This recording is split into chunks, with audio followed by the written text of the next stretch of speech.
She had $11 to her name and a husband's grave 6 weeks cold when Alara Whitlock fell to her knees on a Wyoming roadside, stuffing shriveled berries into her mouth like a starving animal. A stranger on horseback stopped, looked down at her with eyes that had buried someone too, and asked the only question that mattered. "Can you cook for two?" She said yes before she even understood what she was agreeing to, and that single word would change everything. If you're watching this story right now, hit like, drop a comment with your city, and stay with me to the very end. The wind came down off the bighorns that morning, carrying the smell of frost and dead grass, and Alara Whitlock knelt in the ditch beside the Cheyenne Road with her skirt soaked through at the knees, picking at a scraggly chokecherry bush like it owed her something. The berries were mostly gone to rot, puckered and bitter, the kind a person only ate when there was nothing else, and she knew that because she'd eaten plenty of them in the last 2 weeks. She popped one into her mouth anyway and chewed slow, trying to make it last, trying to pretend it was something other than what it was. Her stomach made a sound like a door hinge that hadn't seen oil in a year. "Quiet," she muttered to it, like it might listen. It didn't. She'd been a Whitlock for 4 years, a Carroll before that, and somewhere in between she'd gone from a girl who ate 3 meals a day without thinking about it to a woman counting wild berries like they were coins.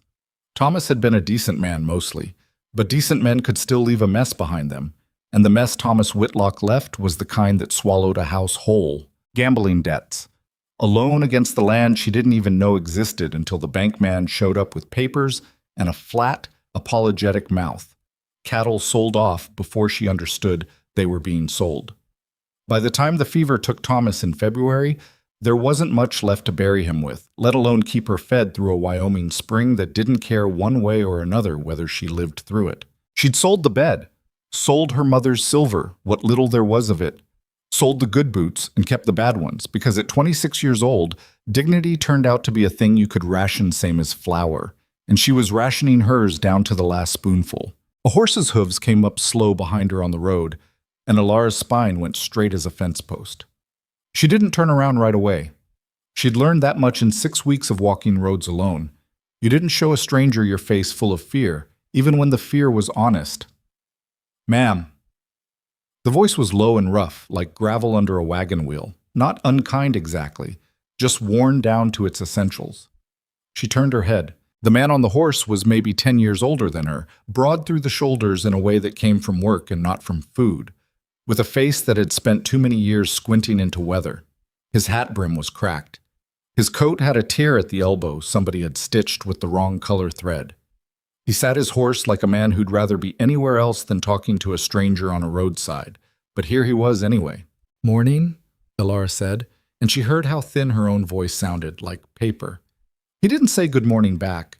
He just looked at her, at the berries staining her fingers purple, at the hollows under her eyes, at the dress that had been let out twice and taken in 3 times and still hung wrong on her now. And something moved behind his eyes that wasn't pity. Pity she could have stood up against. This was something closer to recognition. "You eating berries off a dead bush?" he said. It wasn't a question. "I am," Alara said, because there wasn't any sense lying about something he could see plain as day. "Folks around here?" "No, sir." "Husband?" "Dead." She said it flat, the way you say a thing you've had to say enough times that it stops cutting fresh and just leaves a dull ache instead. 6 weeks this Tuesday. The horse shifted its weight, and the man's hand came down to settle it without him even looking, an old habit between man and animal. He was quiet a long moment, long enough that Alara started to wonder if he'd just ride on, the way most people did when a widow's troubles got too specific for comfort.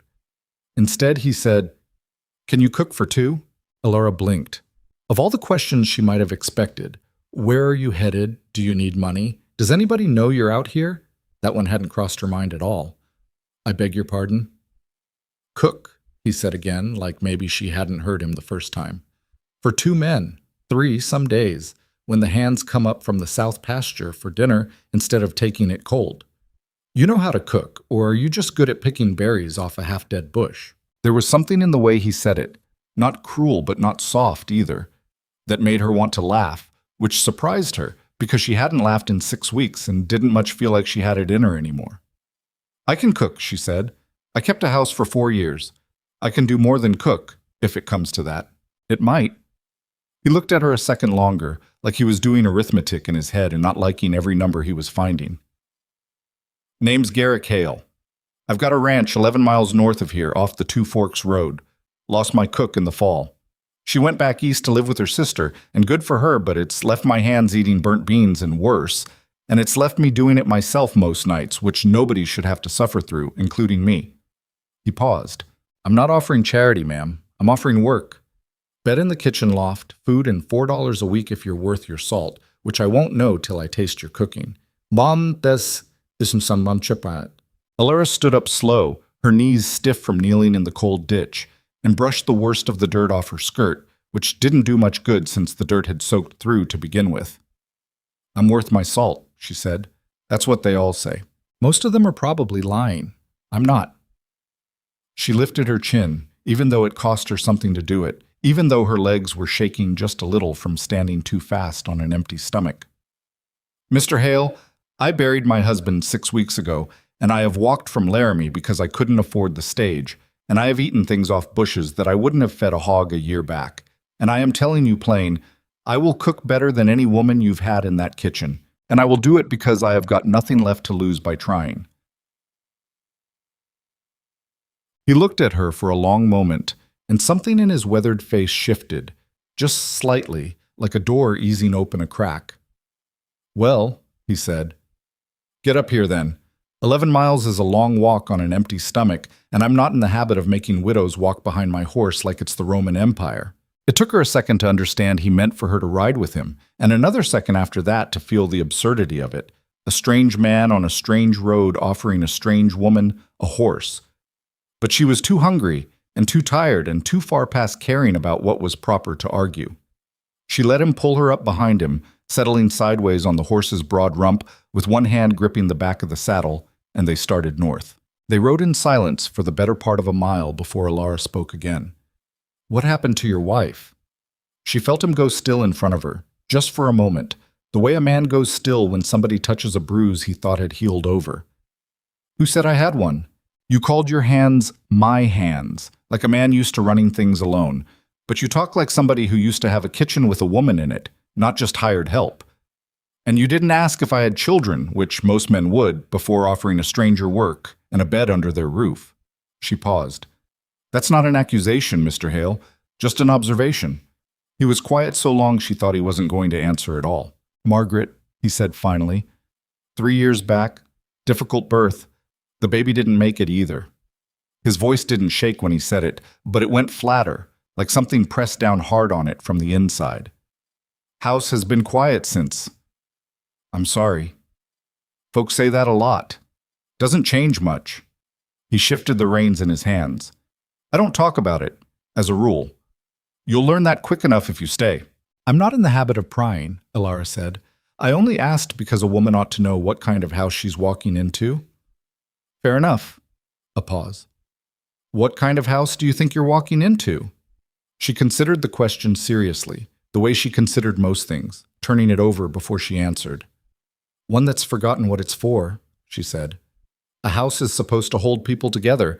Sounds like yours has just been holding you up, which isn't the same thing at all. He didn't answer that, but she felt something change in the set of his shoulders, like she'd said something that landed harder than she meant it to. The ranch came into view a little after midday, sitting low in a wide valley with hills rising gold and brown on either side, the grass gone dry and silver-tipped with the last of the cold. The house itself was a long, low timber building with a sagging porch and a chimney that needed pointing, and behind it stood a barn in better repair than the house, which told Alara plenty about where this man's priorities had settled in his grief. The animals fed, the house left to rot around him. There were 3 men working near the corral as they rode up, and they straightened when they saw the horse coming, exchanging looks Alara couldn't quite read from this distance.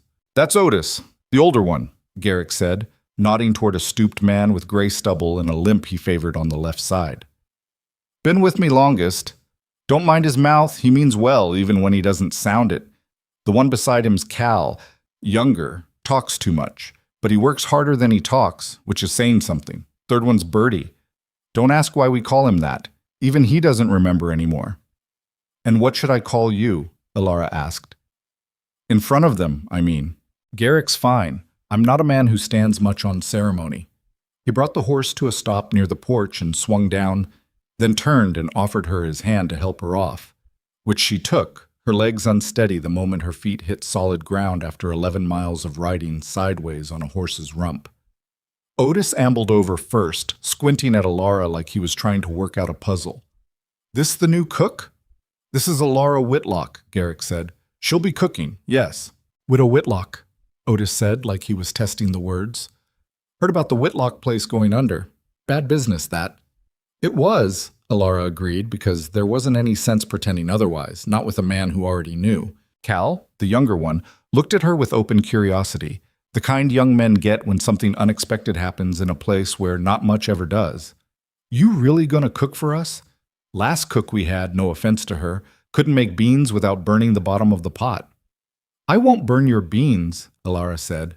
That's what they all say, Cal said, grinning, and Alara realized with some surprise that it was the second time that exact phrase had been said to her in the space of 2 hours, and both times by men who hadn't tasted a bite of her cooking yet to know better. Get back to the fence line, Garrick said, not unkindly, but with enough weight that the 3 men moved without arguing. We'll talk supper later. Bertie, the quiet one, hadn't said a word the whole time, just looked at Alara with an expression she couldn't place. Not unfriendly, but careful, like a man who'd been disappointed by changes to his routine before and wasn't ready to trust a new one yet. When the hands had gone back to their work, Garrick led her up onto the porch, and the boards groaned under their weight in a way that told her the wood was older than it ought to be for a house this size. Kitchen's through there, he said, pushing open the front door. I'll show you the loft after. Fair warning, it's not been kept the way it should have been. That turned out to be an understatement. The kitchen Alara stepped into was a long room with a good iron stove against the far wall, a deep wash basin, and a table that could have sat 8 if it weren't half buried under dirty dishes, empty tins, and the kind of grease-stained mess that came from men who cooked because they had to, not because they cared. The floor hadn't been swept in what looked like weeks. A skillet sat on the stove with the remains of something burned black inside it, and the smell that hung in the air was thick and stale, old grease and wood smoke, and something underneath it that might have just been neglect. Alara stood in the doorway and looked at it all, and where most people might have seen ruin, she felt something else entirely, a kind of recognition, almost a relief, because a mess this thorough meant there was real work to be done, and real work was something she understood. Real work didn't ask questions about her past or pity her for it. Real work just needed doing. I told you it wasn't kept proper, Garrick said, watching her face like he expected her to turn around and walk back out the door. It's not as bad as you think, Alara said. You haven't looked under the stove yet. I will. She walked further into the room, running her fingers along the edge of the table, feeling the grain of the wood under the grime. This is a good stove. Good table, too, once it's scrubbed. The bones of this kitchen are sound, Mr. Hale. It's just been left to itself too long, same as a field left fallow. It hasn't forgotten how to grow things. It just needs somebody to plant in it again. He didn't say anything to that, but she caught him looking at her with an expression she'd remember later, even though she couldn't name it in the moment. Something between surprise and a kind of cautious hope, the look of a man who'd stopped expecting good things to walk through his door and wasn't sure what to do now that one had. There's flour in this pantry, he said finally. Salt pork, some beans, potatoes gone soft but not rotten. I'll send Cal into town tomorrow for whatever else you need, within reason. I'm not a rich man, Mrs. Whitlock, not anymore, not with cattle prices the way they've been, but I'll feed my house proper if you can make it happen. I can make it happen, Alara said. He nodded once, like that settled something, and turned to go check on the hands, pausing at the door. There's water out back if you want to wash up before you start. No sense cooking with berry stains on your hands. Thank you, Alara said, and meant it more than the words could carry. After he'd gone, she stood alone in the ruined kitchen for a long moment, just breathing it in. The smell of neglect, the dust motes turning slow in the thin light coming through a window that hadn't been cleaned in longer than she wanted to guess. Her stomach twisted with hunger so sharp it nearly buckled her, and she pressed a hand against it, hard, the way you'd press a hand against a wound to slow the bleeding. All right, she said out loud, to nobody, to the empty kitchen, to herself. All right, let's see what you've got. She found the woodpile around back, half collapsed and damp on one side from rain that had gotten under the lean-to roof, but dry enough underneath that she could build a fire that would catch. Her hands shook a little as she worked. 6 weeks of half-starving did that to a body, made even simple tasks feel like climbing a hill.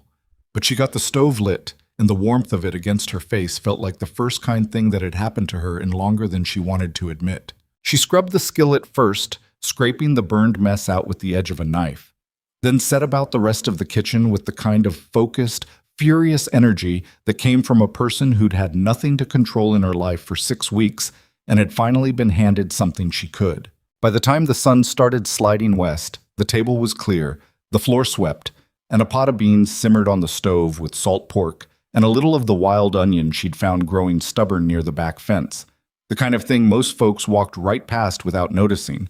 But Alara had spent 6 weeks learning to notice anything that might be eaten. She'd found a sack of cornmeal in the pantry too, gone a little stale but not spoiled, and mixed up a batch of cornbread with what fat she could spare, sliding it into the oven just as she heard boots on the porch outside.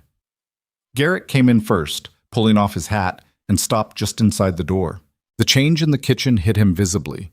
She watched it land on his face, watched his eyes move from the clean table to the swept floor to the pot on the stove, and something in his jaw went tight, like a man holding back more feeling than he meant to show.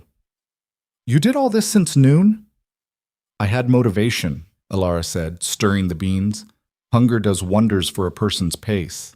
He didn't laugh, but something close to it moved at the corner of his mouth, gone almost as fast as it came. The 3 hands filed in behind him, and Alara watched their faces do the same thing Garrick's had. Cal's eyebrows going up, Otis letting out a low whistle, even Bertie pausing in the doorway a beat longer than usual. "Lord Almighty," Cal said, then caught himself, glancing at Alara like he wasn't sure if he ought to apologize for the language. "Sorry, ma'am, it's just, this don't look like the same kitchen." "It's the same kitchen," Alara said. "It just remembered what it's for."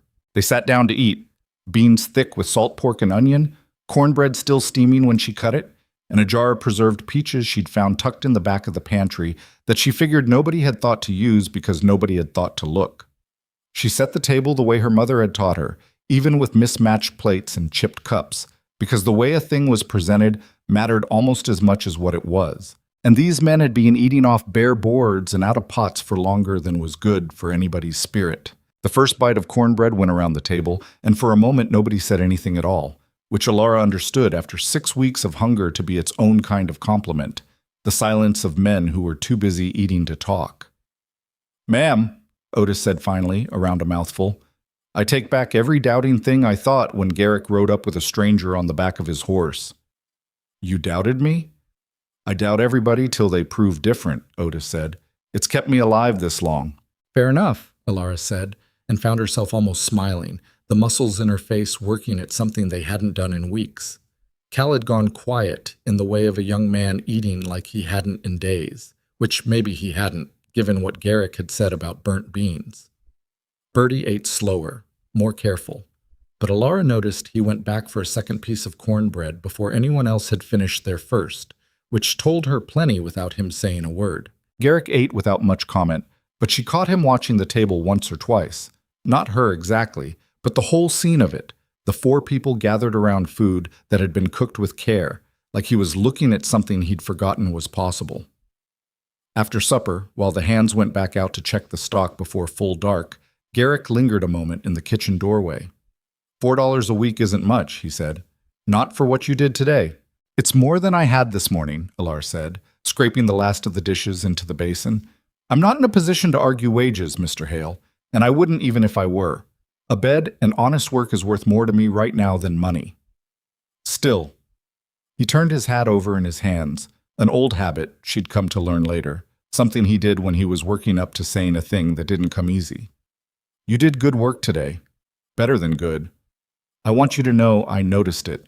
"Thank you," Alara said, and meant it, because being noticed, really noticed, for the work of her hands and not for the pity of her circumstances, was a thing she hadn't felt in longer than the 6 weeks since Thomas died.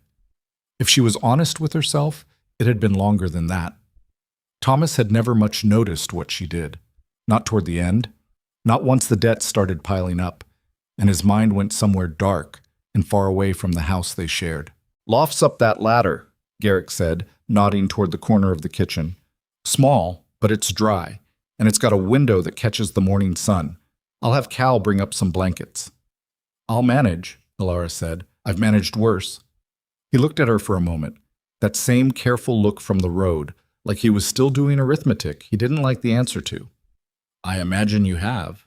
That night, lying in the narrow loft bed with a blanket Cal had brought up, smelling faintly of horse and wood smoke, Alara stared up at the rough timber ceiling and listened to the house settle around her. The creak of old wood cooling after the day's heat, the distant sound of cattle lowing somewhere out in the dark, the wind picking up against the walls. Her stomach was full for the first time in 6 weeks, properly full, and the strangeness of that feeling kept her awake almost as much as the hunger ever had. She thought about Thomas, briefly, the way you think about a wound that's mostly healed but still aches in certain weather. Not with the raw grief of the early weeks, but with a kind of tired sorrow for the life they might have had if he hadn't let his troubles eat him alive from the inside before the fever ever got to him. She thought about the house they'd lost, the bed she'd sold, the silver that had gone for less than it was worth, because she'd been too desperate to haggle. And she thought about the man downstairs, Garrick Hale, with his careful eyes and his quiet grief and his ranch gone to seed around him like a man too tired to fight off the wilderness anymore. A house that's forgotten what it's for, she'd called it, and she'd meant the kitchen, but lying there in the dark, she understood she'd meant more than that. The whole place had a kind of hollowness to it, the same hollowness she recognized in her own chest most mornings since Thomas died. Not exactly sadness anymore, just absence, the shape of something that used to be there. She thought about the way the hands' faces had changed at supper, the way Garrick's jaw had gone tight looking at a clean table, and something settled in her then, quiet and certain as a stone dropping to the bottom of a still pond. She didn't have money. She didn't have land or family or any of the things that made a person secure in this world. But she had 2 working hands and a mind that didn't quit, and she had just been handed something she hadn't expected to find again after Thomas's debt swallowed her whole life. A place where her work meant something, where effort could actually change the shape of things instead of just delaying the inevitable. She wasn't going to waste it, lying there in the dark, with the wind pressing against the timber walls and the smell of wood smoke still clinging to the borrowed blanket. Alara Whitlock made herself a promise, silent and fierce, the kind of promise a person makes when they've got nothing left to lose and everything still to prove. She was going to fix this house. Not just the kitchen, not just the dust and the grime and the broken hinges, though she'd get to all of that too. She was going to fix the quiet that hung over the place like a held breath, the kind of quiet that came from people who'd stopped expecting anything good to happen to them. She'd been that kind of quiet herself these past 6 weeks. She knew the shape of it from the inside. Garrick Hale had asked her a simple question on a dirt road that morning. "Can you cook for 2?" And she'd said yes because she was hungry and desperate and out of better options. But lying in the dark now, full for the first time in weeks, listening to a ranch house breathe around her like something only half alive, she understood the question had been bigger than cooking, even if neither of them had known it standing there in the cold morning wind. Somewhere out past the window, an owl called once, low and steady, and then the night went quiet again, settling over the valley like a blanket pulled up against the cold. Alara closed her eyes. Tomorrow there'd be more work, scrubbing the floors properly, going through the pantry to see what else had been let go to waste. Maybe getting a look at that vegetable patch she'd noticed gone to weeds near the side of the house, because a working garden could mean the difference between scraping by and actually thriving once the warmer months came in. There'd be the hands to feed again, and Garrick's careful watching eyes to win over a little more, and 100 small battles against a house that had given up on itself. But for tonight, for the first time in 6 weeks, Alara Whitlock fell asleep without the gnawing ache of hunger keeping her awake, and without the particular despair of a woman who'd run clean out of road. She had a place now, a purpose, however small it might look to anyone passing by on the Two Forks Road, and somewhere underneath the exhaustion and the grief she was still carrying for a husband who hadn't deserved the worst of her loyalty, something in her had started, quietly, to hope. Morning came in gray and cold, the kind of light that made the frost on the window glass look like lace, and Alara was already awake before it fully broke, lying in the loft listening to the house creak and settle around her. Her body ached in places she'd forgotten could ache, knees, shoulders, the small of her back, from a day of scrubbing and bending and hauling water that her muscles hadn't done in longer than she wanted to admit. But underneath the ache was something else, something that felt almost unfamiliar after 6 weeks of hollow desperation, purpose. She climbed down the ladder before the sun was fully up, moving quiet so as not to wake the house, and found the kitchen exactly as she'd left it, clean, the dishes dried and stacked, the stove cold but ready to be coaxed back to life. She built the fire first, her hands steadier this morning than they'd been the day before, and set water to boil while she went through the pantry by lamplight, taking real stock of what she had to work with. It wasn't much: flour, cornmeal, the last of the salt pork, a sack of dried beans, some potatoes that needed sorting through to find the ones still good, a tin of coffee, half empty, no eggs, no fresh milk, no butter beyond a small crock that had gone a little rancid at the edges. She'd need Cal's trip to town sooner than Garrick had figured if she was going to feed 5 people through a Wyoming spring without the meals turning monotonous and thin. She was elbow deep in the flour barrel, checking it for weevils, when she heard boots on the porch and looked up to find Garrick standing in the doorway, hat already on, looking like a man who'd been up even before she had. "Didn't expect you down here this early," he said. "Didn't expect to sleep this late," Elara answered, which wasn't quite true. She'd been awake before dawn, but it was true enough in spirit. "I was just working out what we've got and what we don't." And we don't have much," she said plainly, because she'd already decided in the night that pretending otherwise would only waste both their time. "Flour's good for another few weeks if I'm careful with it. Beans will hold, but there's no eggs, no fresh milk, the butter's turning, and if you want this kitchen putting out anything better than beans and cornbread every night, I'll need more than what's in this pantry." Garrick leaned against the door frame, arms crossed, listening with the kind of attention she hadn't expected from a man who, by his own account, mostly let his ranch run itself through habit and necessity. "What would you want, if you could have it?" "Hens for a start. Even 4 or 5 would give us eggs enough to matter, and eggs go a long way. Breakfast, baking, stretching a meal further than it'd go otherwise. A milk cow, if you've got one to spare from the herd, or can trade for one. Seed for a garden, come spring. I saw the plot out back, gone to weed, but the soil looked decent under all that mess. And sugar, salt, more coffee, if the money allows it." "Money's tight," Garrick said, not unkindly, just factual, the way he seemed to say most things.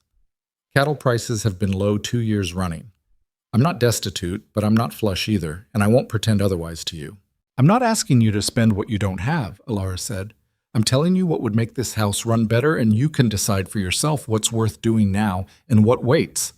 I learned plenty about getting by on little these past weeks, Mr. Hale. I'm not going to waste what you do give me."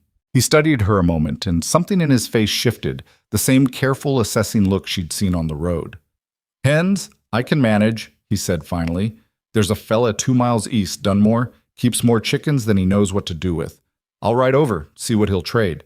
As for a milk cow, I've got a young heifer that'll calve come summer, ought to be in milk by then. Until then, we'll do without, unless Dunmore's got a cow to spare too."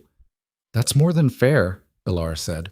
"And the garden seed I can get from town when Cal goes. Sugar and coffee too, within reason." He paused.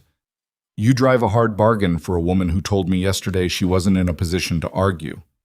"I'm not arguing wages," Elara said. "I'm telling you how to get the most out of what you're already paying for. There's a difference." That earned her something close to a real smile, brief as it was, gone almost as soon as it appeared, but she'd seen it, and something in her chest eased a little at having put it there. The days that followed fell into a rhythm that Elara hadn't realized she'd been hungry for. Not just hungry for food, though that hunger was being properly answered now too, but hungry for the kind of order that came from useful, repeated work. She rose before dawn, built the fire, started the coffee, and by the time the hands came in from the early chores, breakfast was on the table. Biscuits, when she had the fat to spare for them. Eggs once, Garrick brought the hens back from Dunmore's place, tied up in a crate, and looking thoroughly unhappy about the journey, and always coffee strong enough to wake a dead man, because she'd learned quick that cowboys judged a cook first and hardest by her coffee. "This is the best coffee I've had since I left Missouri," Otis announced on the 3rd morning, holding his cup like a man cradling something precious. And that was 11 years ago, so that's saying plenty. 11 years is a long time to go without good coffee, Alara said, refilling Cal's cup before he even had to ask.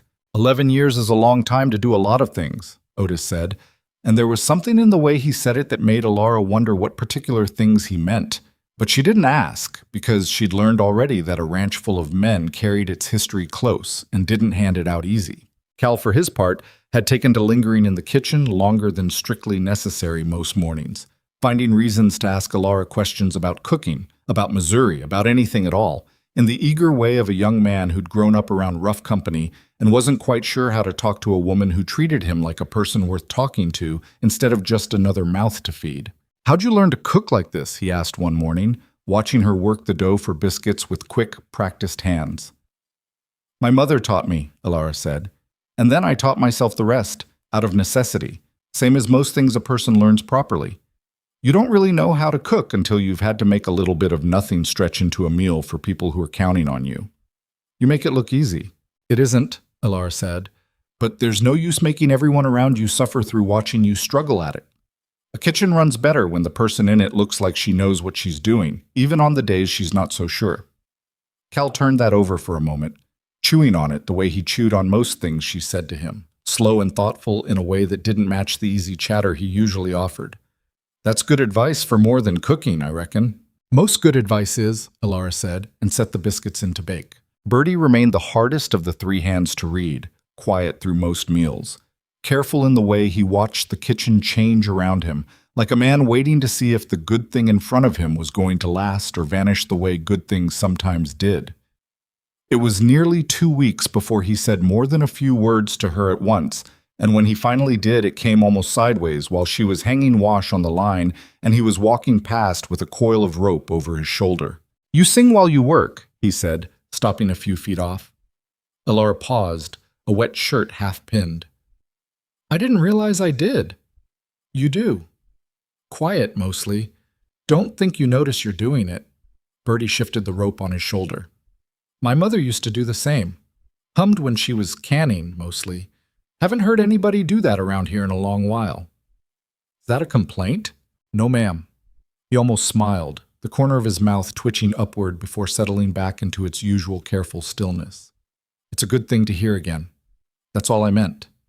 He walked on before she could think of what to say back, and Alara stood there a moment with the wet shirt still in her hands, feeling something warm settle in her chest that had nothing to do with the spring sun overhead. The kitchen itself transformed over those first weeks in ways that went beyond just clean dishes and a swept floor. Alara scrubbed the walls down with vinegar water until the old grease stains lightened, mended the curtain over the window with thread she found in a forgotten sewing basket tucked under a loose floorboard. A basket that had clearly belonged to Margaret once, judging by the careful, even stitches already begun on a half-finished piece of mending that Alara found folded inside. Work interrupted 3 years ago and never picked back up. She held that unfinished mending in her hands for a long moment the first time she found it, feeling the weight of it, the particular sorrow of work left undone by a woman who never got the chance to finish it. She didn't say anything to Garrick about it. Some things, she'd come to understand already in her short time on this ranch, were better handled quiet, without drawing more attention to a wound than it needed. She found other traces of Margaret scattered through the house as she cleaned, slow and respectful, never rushing into the corners of the place like she was trying to erase what had come before her. A hairpin caught in a floorboard crack, a recipe written in careful, looping handwriting tucked into the back of a cookbook, a small portrait, faded with age and damp, of a young woman with dark hair and a serious mouth, set on a shelf in the front room gathering dust. Alara dusted the portrait carefully, the same way she dusted everything else, and set it back exactly where she'd found it. She wasn't here to replace anyone. She understood that plainly, the same way she understood that grief didn't work on anyone else's schedule but its own, and a person, or a house, healed at the pace it healed, and pushing too hard against that only broke things further. The vegetable plot took longer to bring back, but by the 3rd week she'd cleared the worst of the weeds, turned the soil with a borrowed spade that left blisters on her palms, thick enough to pop and scar, and put in the first rows of seed Cal had brought back from town. Onions, carrots, early peas, a hill of squash she didn't expect much from this late in planting it, but figured was worth the gamble. Garrick found her out there one evening, Kneeling in the dirt with her sleeves pushed up and dirt under her fingernails she doubted would ever fully wash out, patting soil over the last row of peas as the light went gold and long across the valley. "You don't have to do the garden too," he said, standing at the edge of the plot with his hat pushed back. "I hired you to cook." "You hired me to keep your house," Ilara said, not looking up from her work. "A garden's part of keeping a house, same as a clean floor or a full pantry. Besides," she sat back on her heels, looking up at him finally, squinting against the low sun, "I like it. There's something satisfying about putting a seed in the ground and knowing, more or less, what's going to come of it. Most things in life don't work that simple." "No," Garrick agreed, something heavy moving behind his eyes. "They don't." He crouched down beside her, surprising her, and picked up a handful of the loose soil, working it between his fingers the way a man does when he's testing whether ground is good for growing or not. "This was Margaret's garden once, before." Ilara's hands went still. "I wondered. You found her things in the house, the mending, the recipe book." It wasn't a question. "I figured you would, eventually, going through everything the way you have been." "I didn't touch anything that wasn't mine to clean," Ilara said carefully. "I wasn't looking to pry." "I know that." He let the dirt fall from his fingers, brushing his palm against his trouser leg. "I'm not upset about it, if that's what you're worried over. It's been 3 years. Things needed cleaning, whether her hand was the last one to touch them or not." He paused, looking out over the half-planted rows. "She had a garden going the spring she died. Never got past putting the seed in.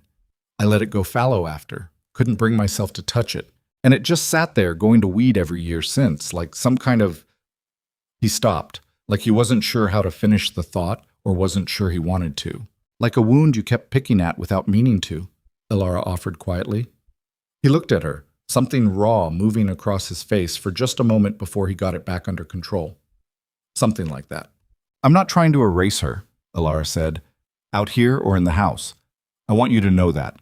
I found her things, and I treated them with the respect they deserved, and I'll keep doing that for as long as I'm here. But a garden left fallow doesn't honor anybody, Mr. Hale. It just sits there reminding you of what's gone, instead of growing something new in its place. I figured she'd rather see peas coming up than weeds, if she had any say in it." Garrick was quiet a long moment, looking out at the rows of turned earth, the first pale shoots of something already pushing up at the far end where she'd planted the earliest seed a week back. "You're probably right," he said finally, his voice rougher than usual. "Margaret wasn't a woman who liked to sit still and mourn things. She'd have hated watching that garden go to seed for 3 years near as much as I hated doing it to her." "Then it's done now," Ilara said simply. "No use feeling guilty over getting around to a thing later than you should have. The peas don't care when you planted them, so long as they're in the ground before it's too late in the season." He huffed something that might have been a laugh, surprised out of him. "You've got a strange way of comforting a man, Mrs. Whitlock." "I've never claimed to be comforting," Ilara said, standing and brushing the dirt from her knees. "Just honest. Comfort wears off. Honesty tends to stick." It was around the start of the 4th week that the real shift in the ranch became impossible to ignore, not just in the house, but in the men who worked it. Ilara noticed it first at the supper table. The easy-way conversation had started flowing where before there'd only been the scrape of forks and the occasional grunt of agreement.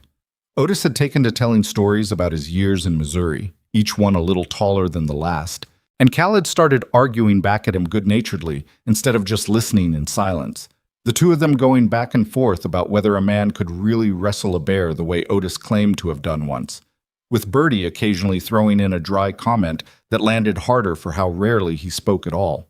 "You did not wrestle a bear, Otis," Cal said one evening, around a mouthful of stew. "You've told that story 4 different ways now. First, it was a black bear, then it was a grizzly, and tonight you're saying it had cubs with it, which means you were either the bravest fool in Missouri or the story's growing a new leg every time you tell it." "Maybe both things are true," Otis said with great dignity. "A man can be brave and a fool at the same time. Most brave men are." "He wasn't anywhere near a bear," Bertie said quietly, not looking up from his plate. "He got chased up a tree by his neighbor's hog, and it's turned into a bear by the 3rd telling every year since." The table erupted into laughter, even Garrick's mouth twitching up at the corner despite himself, and Otis sputtered indignantly about slander and disrespect for his elders, But he was laughing too underneath the protest, and Alara stood at the stove watching the whole scene with something warm and unfamiliar blooming in her chest. This was what a house was supposed to sound like. Not silence and burnt beans eaten alone in shifts, but this: noise and argument and laughter. Men who'd been worn thin by isolation and grief finding their way back to something like ease with each other. Garrick caught her watching and held her gaze a moment across the table, something unspoken passing between them that neither of them tried to name out loud. He didn't say anything about it, not then, but later that night, after the hands had gone out to the bunkhouse and Alara was finishing the last of the dishes, he lingered in the kitchen doorway the way he'd taken to doing most evenings. "They're different," he said. "The men, I mean. Since you came." "People generally are when they're fed properly and treated decent," Alara said, not turning from the basin. "It's not magic, Mr. Hale. Just attention. It's more than that, and you know it." His voice had an edge of something almost frustrated in it, like he was working up to saying a thing that didn't come easy to a man who guarded his words as carefully as he guarded everything else. "Otis hasn't told a story at this table in over 2 years. Cal stopped talking about leaving for the railroad work, which he used to bring up every other week like he was testing whether anybody'd try to stop him. Even Bertie's talking more than I've heard him talk since his brother passed." Alara turned from the basin, drying her hands on her apron, surprised by the weight in his voice. "Bertie lost a brother? 2 years back. Mining accident over near Deadwood.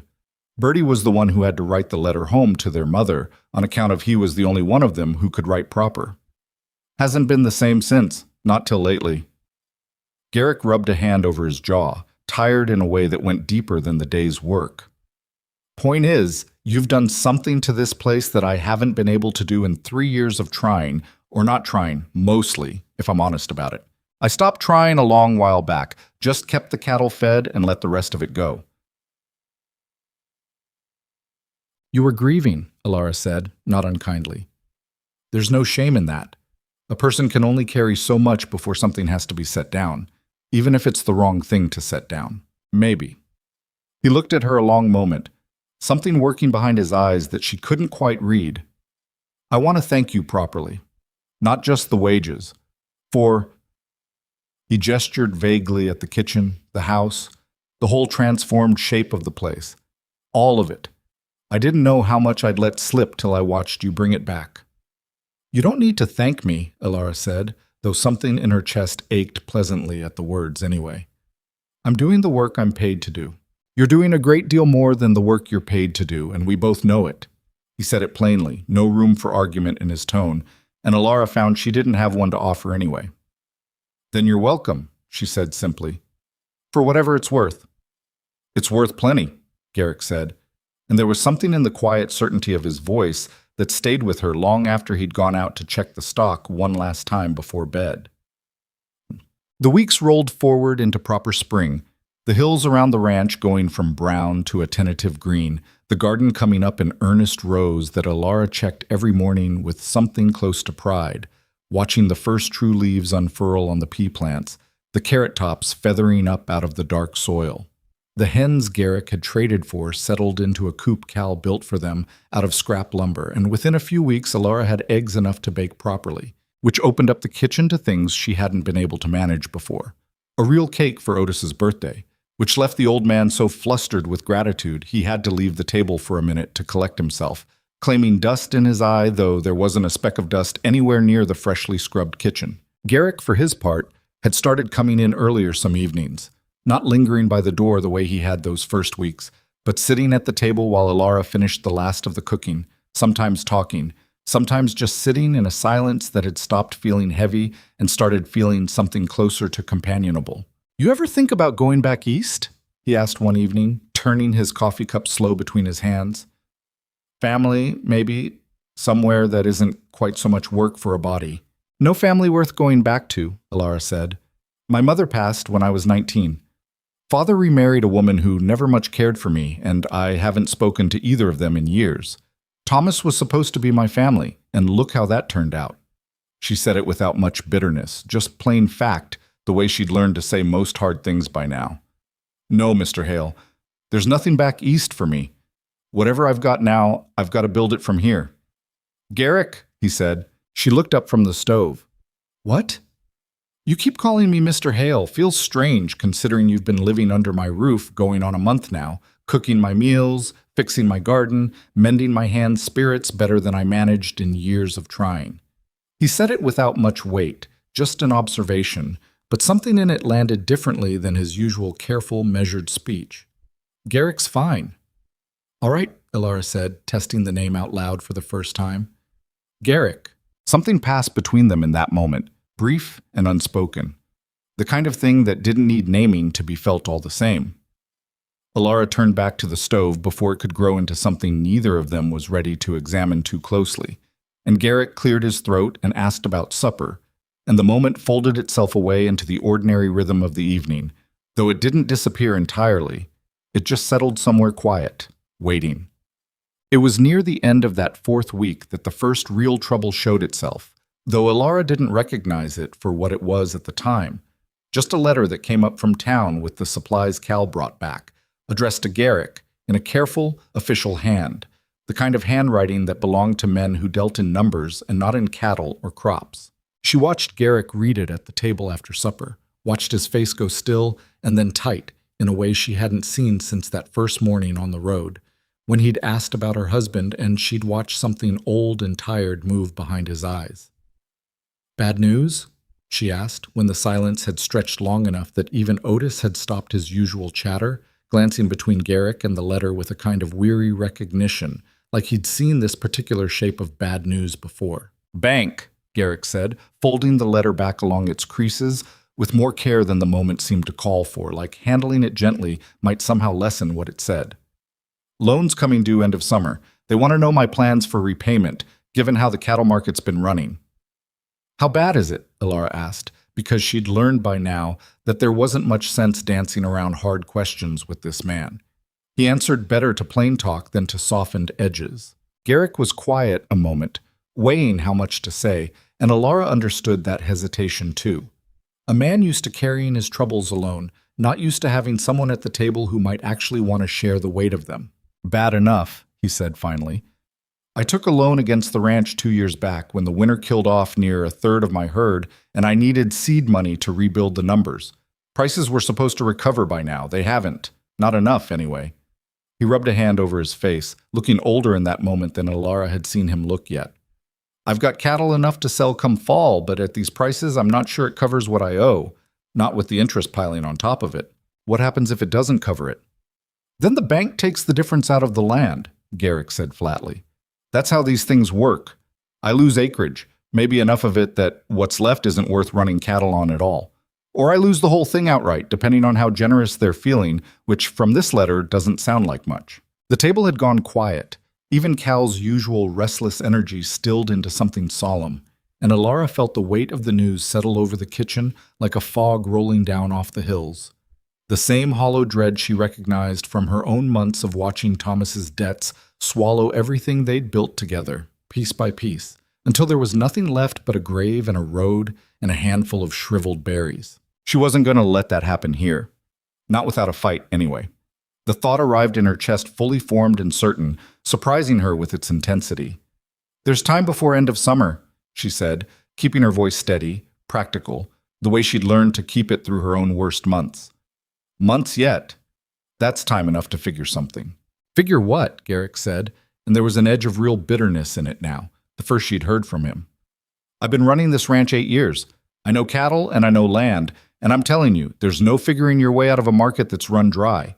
I can work twice as hard, and it won't put a single extra dollar in cattle prices that aren't there to be had. Maybe not, Ilara said, but sitting here tonight deciding it's already lost isn't going to help either. You've got months. Use them. Don't waste them feeling sorry for what hasn't happened yet. He looked at her sharply, something flaring behind his eyes. Not anger exactly, but close to it. The particular frustration of a proud man being told something true that he didn't want to hear. You don't know what it's like, he said, watching something you've spent your whole life building slip away because of numbers you can't control. Don't I? Ilara's voice came out sharper than she meant it to, and she didn't soften it. I watched my husband gamble away everything we had, piece by piece, while I sat in that house pretending I didn't see it happening because admitting it meant admitting there was nothing I could do. I ate berries off a dead bush 6 weeks ago because I had nothing left, Garrick. Don't tell me I don't know what it's like to watch something slip away. The kitchen had gone dead silent. Otis was staring hard at his coffee cup like it had become suddenly fascinating. Cal looked between Alara and Garrick with wide eyes, clearly unsure whether to stay or make himself scarce. Bertie, characteristically, said nothing at all, but his eyes had sharpened with interest. Garrick's jaw worked for a moment before he spoke again, quieter this time, some of the edge gone out of his voice. "You're right," he said. "That was unfair of me." "It was," Alara agreed, not willing to let him off easy just because he'd apologized. "But I understand the fear underneath it. I'm not angry at you for being afraid, Garrick. I'm only asking you not to let the fear decide things before they've happened. There's a difference between facing trouble honestly and giving up on it before it's even arrived." He was quiet a long moment, looking at her across the table with an expression she couldn't quite name, something humbled, maybe, or something closer to gratitude wrapped up tight in pride that didn't want to show itself too plainly in front of the hands. "All right," he said finally. "We've got till end of summer. I'll think on it." "We'll think on it," Alara corrected quietly, and something in the way she said it, the simple certainty of including herself in his trouble without being asked, seemed to land on him harder than anything else said that evening. He looked at her for a long moment, something shifting behind his careful eyes, and didn't argue the point. Over the following days, the worry sat under the surface of the ranch like a stone dropped into still water, the ripples of it touching everything even when nobody spoke of it directly. Alara noticed Garrick spending longer hours out checking the herd, riding the fence lines with a grim set to his shoulders that hadn't been there before the letter arrived. The hands worked harder too, in the quiet way men did when they understood, without being told outright, that their livelihoods were tangled up in whatever was coming. But Alara found herself doing something else entirely in those evenings after supper. When the kitchen was clean and the house had gone quiet, she pulled out the ranch ledger Garrick kept in a drawer of the old desk in the front room, the one that listed every head of cattle, every expense, every debt and asset laid out in his careful, blocky handwriting, and she began to read. It started almost by accident, a curiosity she couldn't quite explain even to herself, except that she'd spent 4 years watching Thomas's finances unravel without understanding enough to stop it, and she wasn't about to make that same mistake twice. If trouble was coming for this house too, she wanted to understand its shape before it arrived. She read by lamplight after the house had gone to sleep, tracing her finger down columns of numbers. Head count, weight estimates, the going rate per pound that had indeed sunk lower than she'd realized, the original loan amount, and the interest accruing against it month over month like a slow, patient predator.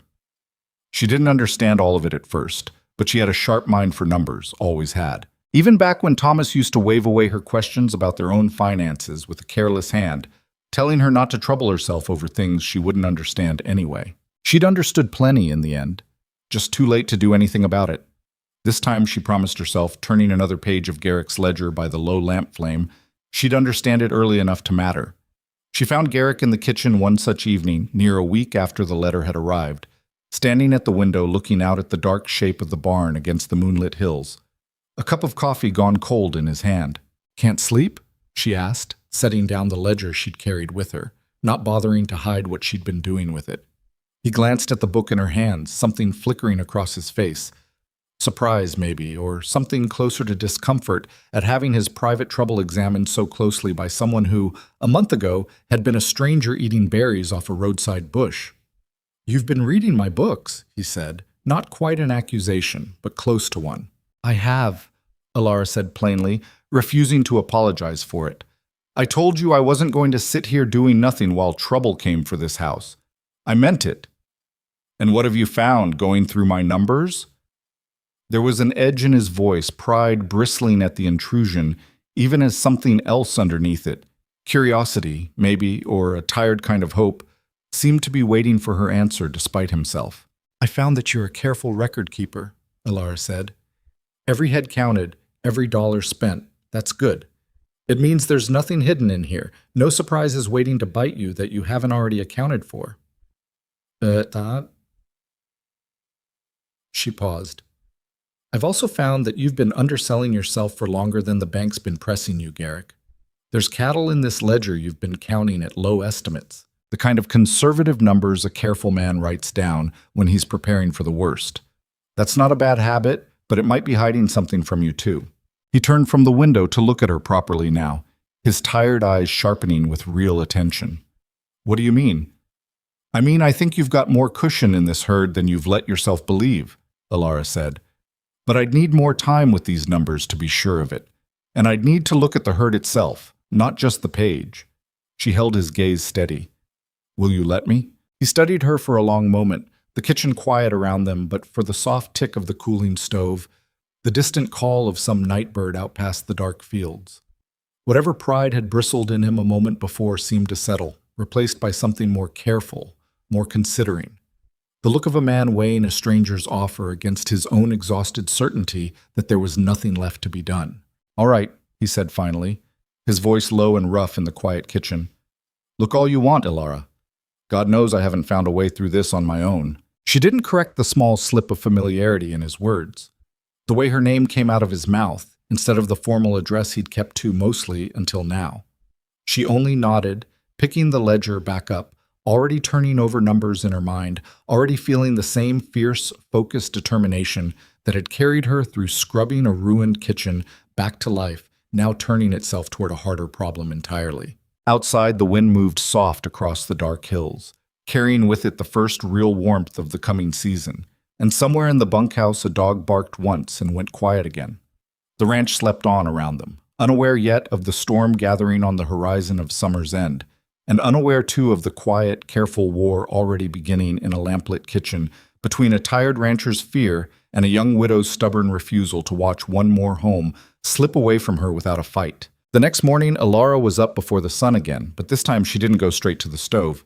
She pulled on her boots, wrapped a shawl over her shoulders against the early chill, and walked out to the corral where Garrick was already saddling his horse for the day's work. I want to see the herd, she said. All of it, if you can manage to show me without losing a full day's work doing it. Garrick looked at her like she'd asked to fly to the moon. It's near 400 head, Alara, spread over 600 acres. That's not something you walk out and look at over breakfast.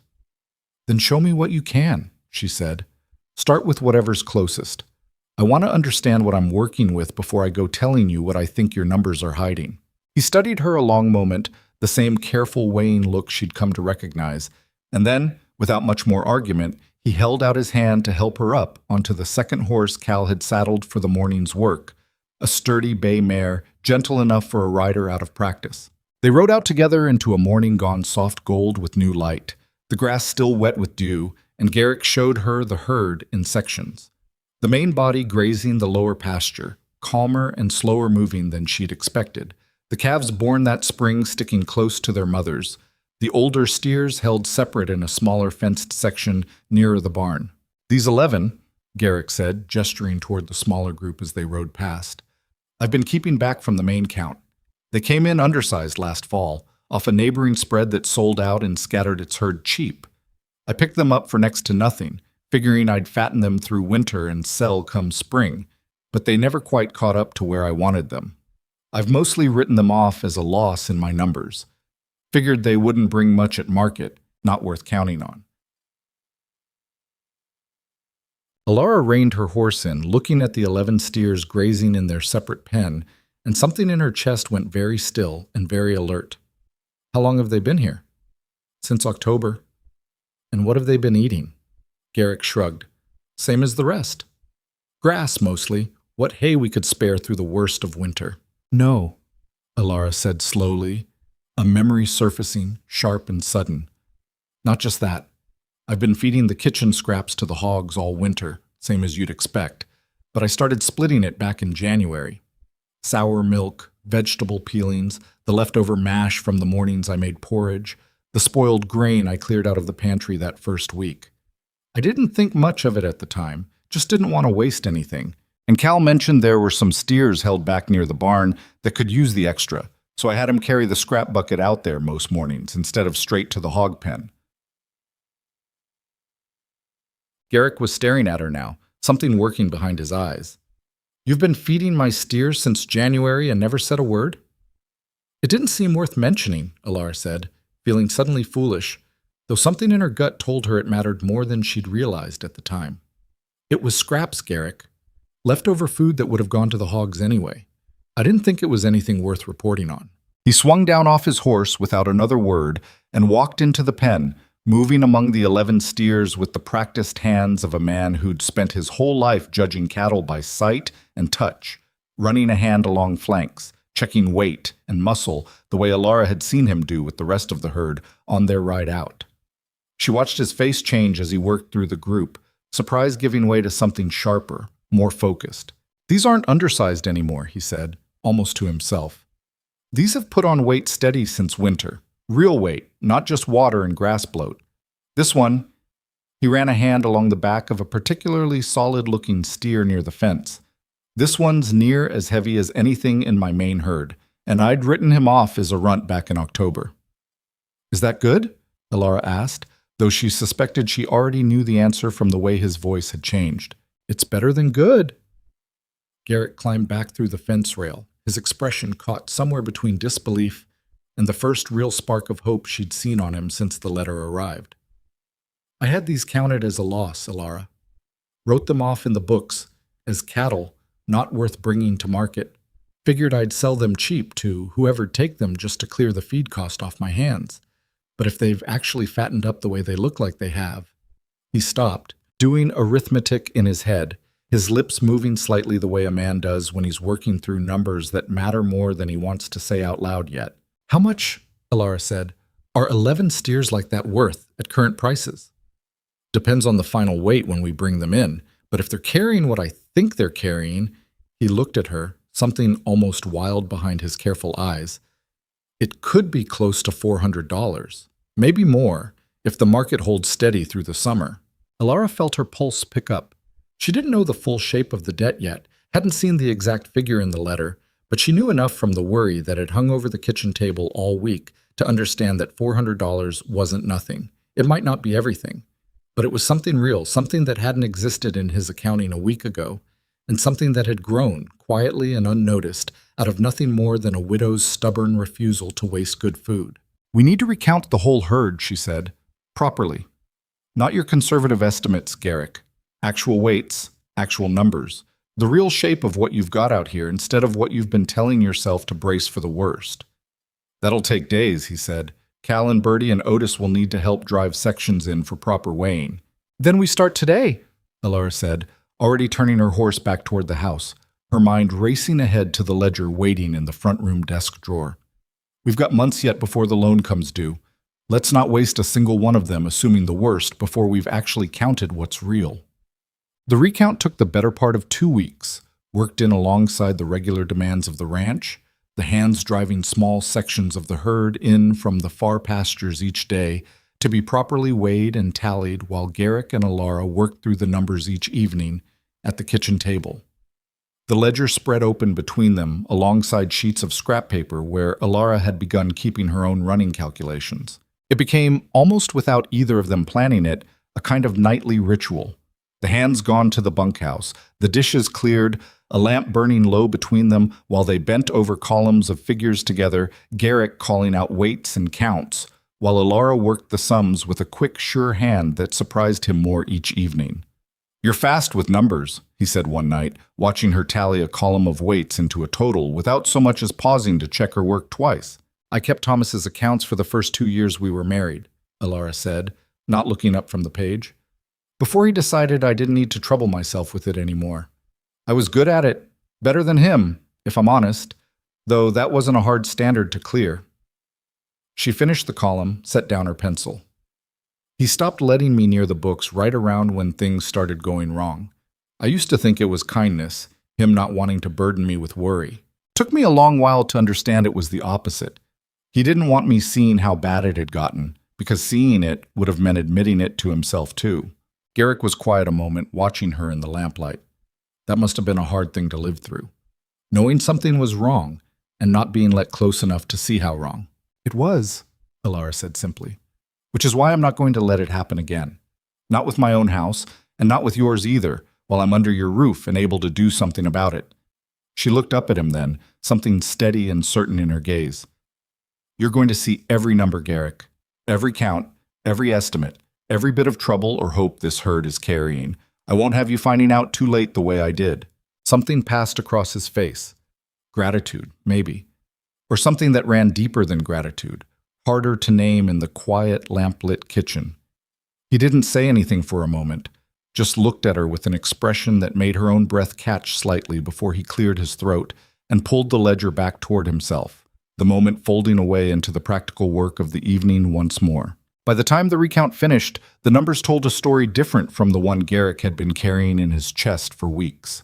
The main herd had weathered the winter better than his conservative estimates allowed. The spring calves were strong and numerous, and the 11 steers Alara had been unknowingly fattening all winter had come in even better than Garrick's first inspection suggested, closer to $450 at current market weight by Alara's most careful calculation. It wasn't enough. Not entirely. Not against the full weight of the loan and its accruing interest. But it was close. Closer than Garrick had let himself believe was possible since the letter first arrived. And for the first time in weeks, Alara watched something like real hope settle into the lines of his face instead of the grim, braced-for-loss expression he'd been wearing since spring. "We're not there yet," he said, looking over the final tally one more time, like he was afraid the numbers might shift if he looked away and back again. "But we're closer than I thought possible a month ago." "We've got the whole summer still," Alara said. "Prices might recover some. Calves will put on more weight before fall, and there's still the question of what else might be hiding in this ranch that you've been too tired or too cautious to count properly." "You think there's more?" "I think a man grieving as hard as you've been grieving these past 3 years probably hasn't been looking at his own ranch with clear eyes," Alara said, not unkindly. "I think you've been bracing for the worst so long, you stopped expecting anything good to turn up in the counting. I'd want to look at everything again, Garrick.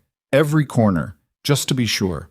He looked at her for a long moment in the lamplight, something working behind his careful eyes that went beyond gratitude now, into territory neither of them had named out loud yet, though it had been building, quiet and steady, through every shared evening at this table.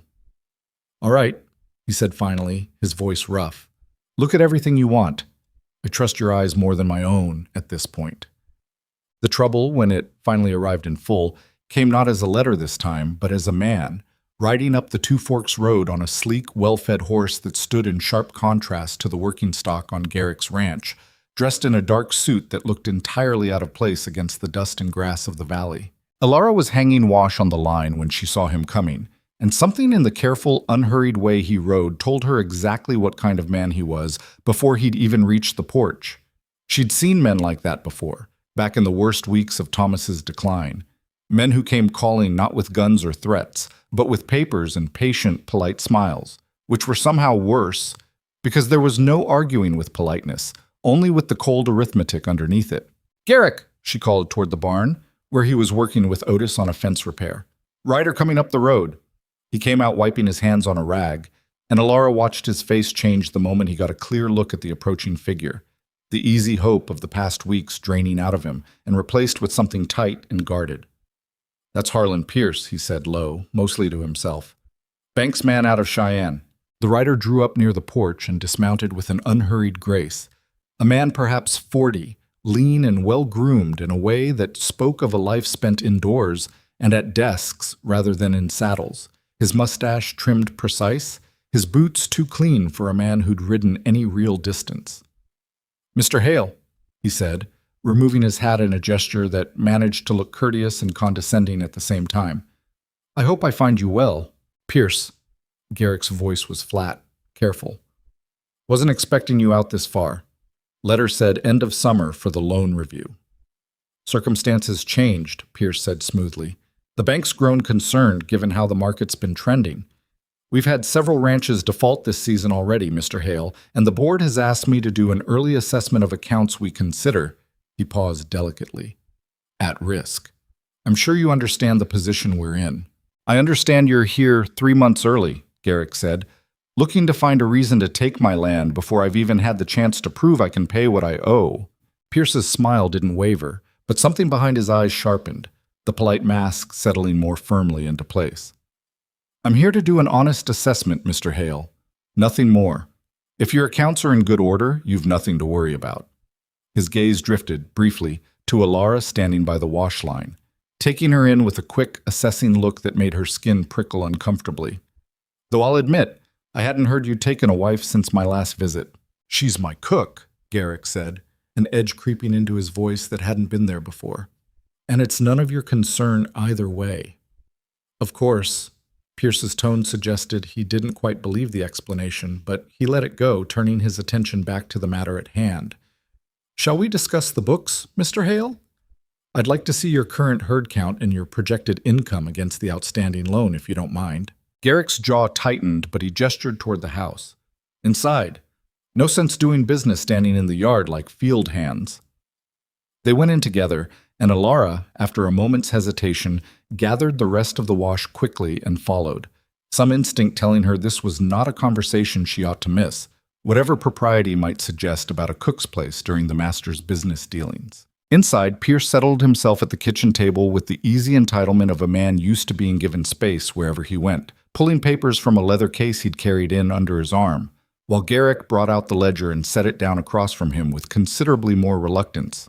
"Let's see," Pierce said, flipping through his own papers first.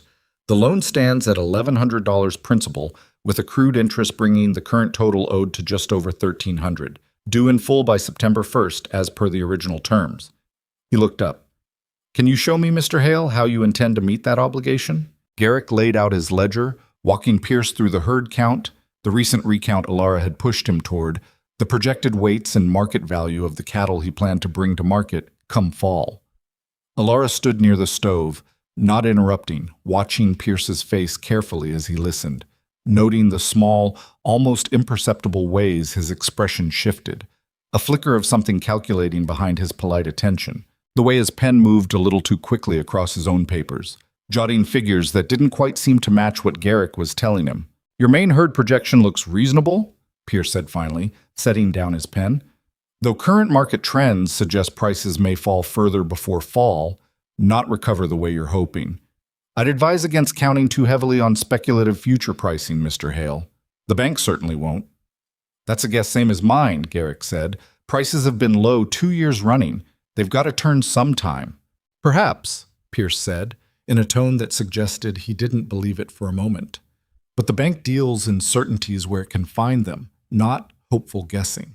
Based on current prices, not your projected recovery, current prices, your herd as counted would bring approximately $900 at market. That leaves a shortfall of roughly $400 against your total obligation, Mr. Hale, which the bank would need to recover through other means." "Other means," Garrick repeated, his voice gone tight and low, "meaning the land." "Meaning whatever assets are necessary to satisfy the debt," Pierce said smoothly. "I'm not here to take pleasure in this, Mr. Hale. The bank simply cannot extend credit indefinitely against a property that isn't generating sufficient return to cover its obligations." Alara had been quiet through the whole exchange, watching, listening, her mind working steadily through everything Pierce had said, and more importantly, everything he hadn't. Something about his number didn't sit right with her. Not the math itself, which seemed plausible enough on its surface, but the conspicuous absence of any mention of the 11 steers, the very cattle she and Garrick had spent 2 careful weeks recounting and revaluing. "Mr. Pierce," she said, stepping forward from her place by the stove, "if I might ask a question." Pierce looked at her with mild surprise, as though he'd forgotten entirely that the cook standing in the corner might have a voice worth hearing. "Of course, Mrs. Whitlock," Alara said. "Your $900 figure, does that account for the full herd, including the 11 head held separately near the barn?" Something flickered across Pierce's face, there and gone so fast that if Alara hadn't been watching closely, she might have missed it entirely. "I worked from the figures Mr. Hale's previous correspondence with the bank indicated," he said smoothly. "I believe those 11 head were noted as a loss in earlier communications, not expected to bring significant value at market. That correspondence is months old," Alara said, keeping her voice level, polite, but firm underneath it. "Those 11 steers have been fattened considerably since then. We recounted and reweighed the entire herd just this past week, Mr. Pierce, including those 11 specifically, and they're now estimated at close to $450 combined at current market weight." Pierce's smile thinned just slightly, the polite mask slipping a fraction. I wasn't aware of any updated figures, Mrs. Whitlock. The bank works from the most recent official correspondence on file. Then perhaps the bank ought to look at the actual cattle, Alara said, rather than relying on figures Mr. Hale wrote down months ago, when he had every reason to be conservative in his estimates after a hard winter. Numbers on a page from last fall don't account for what's standing in that pen today, and I'd think a bank as careful with its certainties as you claim would want the most accurate count available before deciding a man's whole livelihood. The kitchen had gone very quiet. Garrick was watching Alara with an expression caught somewhere between astonishment and something fierce and proud he wasn't bothering to hide, while Pierce's composure, for the first time since he'd ridden up the road, showed real strain underneath its polished surface. "I'd need to verify those figures myself," Pierce said, recovering some of his smoothness, though his voice had lost its earlier easy confidence. "I can't simply take a cook's word for cattle weights, Mrs. Whitlock. No offense intended. These things require proper assessment." "None taken," Alara said evenly. "I'd expect nothing less than proper assessment, Mr. Pierce, which is why I'd suggest you walk out to that pen yourself, right now, and look at those 11 steers with your own eyes, rather than relying on outdated paperwork that conveniently leaves out $450 worth of cattle that would shrink your shortfall figure down to almost nothing." Pierce's jaw tightened visibly now, the polite veneer cracking further. "Are you suggesting I've been dishonest in my assessment, Mrs. Whitlock?" "I'm suggesting," Alara said, holding his gaze steady, refusing to back down the way she might have once, before 6 weeks of starvation and a month of hard work had taught her exactly how much steel she actually had in her spine.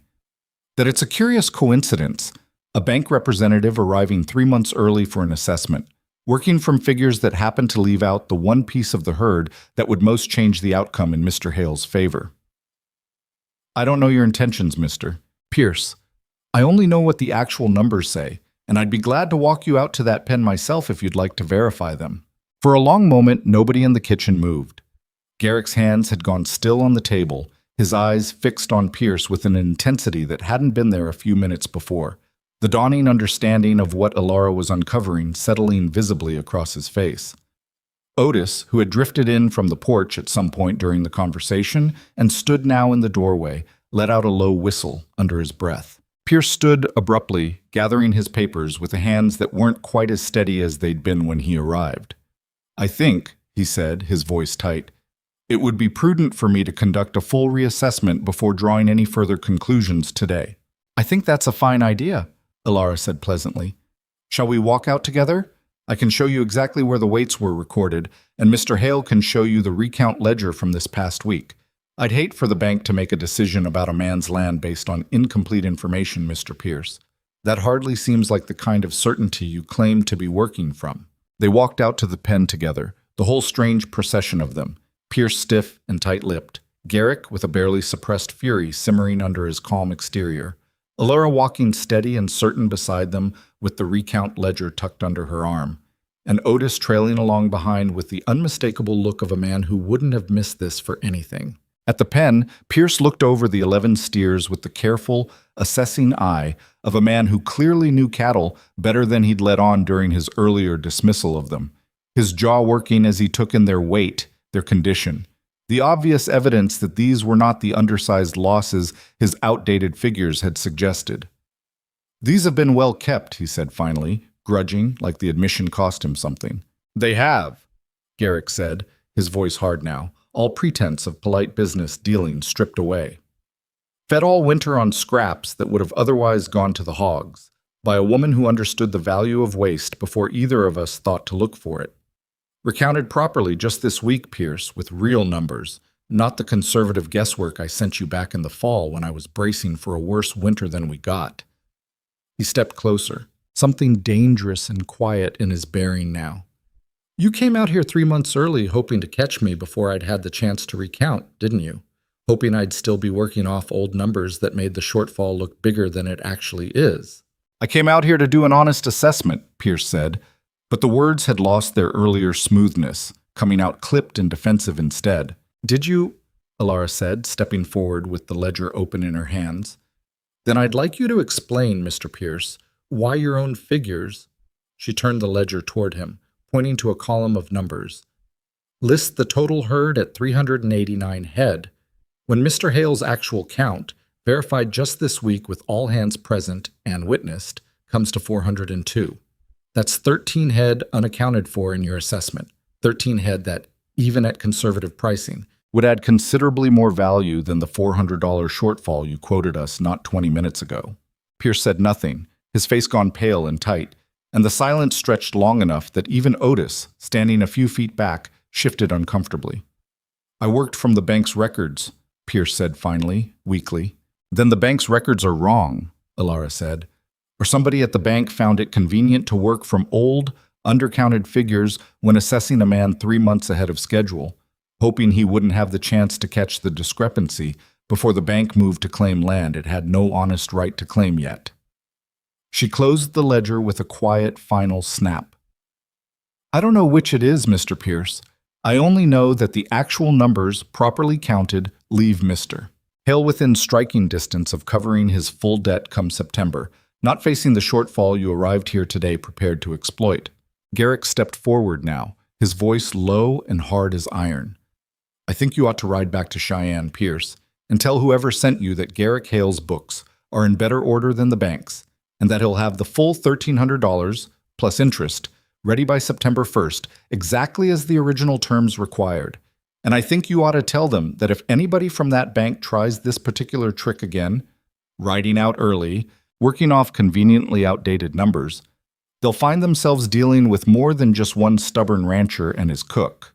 Pierce's composure had fully cracked now, replaced by something tight and humiliated, a man unused to being caught out so plainly and so publicly. I'll need to confirm these figures with my own assessment, he said stiffly, before any official report can be filed. Confirm away, Alara said, holding the ledger out toward him. Every number's right here, plain as day, and you're welcome to verify each one yourself, out in that pen, with your own eyes, same as you should have done the moment you arrived instead of trying to rush Mr. Hale into a panic with old figures. Pierce took the ledger with stiff, reluctant hands, his eyes flicking over the columns with the particular discomfort of a man watching his own scheme unravel in real time. After a long moment, he closed it and handed it back without a word, his earlier smooth confidence entirely gone, replaced by something closer to chastened anger. I'll file an accurate report, he said finally, the words clearly costing him something, based on today's findings. See that you do, Garrick said. Pierce mounted his horse without further conversation, his earlier unhurried grace replaced now with something stiff and hurried, eager to be away from a yard where his careful plan had come apart at the seams in front of witnesses who wouldn't forget it. He rode off down the Two Forks Road without a backward glance, and the four of them stood watching him go until he disappeared around the bend, the dust of his passage settling slow behind him. For a long moment, nobody spoke. Then Otis let out a low, delighted whoop that broke the tension entirely. Lord Almighty, he said, echoing Cal's earlier near curse from weeks past, I have never in my life seen a banker's face go that particular shade of pale. Mrs. Whitlock, I take back every other compliment I've paid your cooking, because that right there was the finest thing I've watched happen on this ranch in a decade. Garrick turned to Alara, and the look on his face stopped whatever else Otis might have said, something raw and unguarded moving across his features that he didn't bother trying to hide, not even with Otis standing right there watching. You knew, he said quietly, before we even walked out here. You knew his numbers were wrong. I suspected, Alara said. The shortfall he quoted didn't account for the 11 steers, and a man careful enough to ride out 3 months early with prepared figures isn't a man who makes that kind of mistake by accident. I just needed to see his numbers laid out to be sure of it. You saved this ranch, Garrick said, his voice rough with something that went beyond simple gratitude now. Pierce wasn't bluffing about that shortfall, not entirely. If he'd convinced me of it today, if I hadn't had you standing there catching what I missed, I might have panicked into some bad decision before September ever arrived. Sold off stock too early, taken a worse deal somewhere just to scrape together what I thought I owed. You didn't miss it because you're foolish, Alara said. You missed it because you've been carrying this worry alone for weeks, and a man carrying a weight like that long enough stops seeing clearly.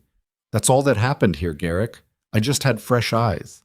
He looked at her for a long moment, the late afternoon sun slanting gold across the yard, catching the dust still hanging faint in the air from Pierce's hurried departure, and something passed between them that neither Otis's presence nor the ordinary business of the day seemed able to interrupt.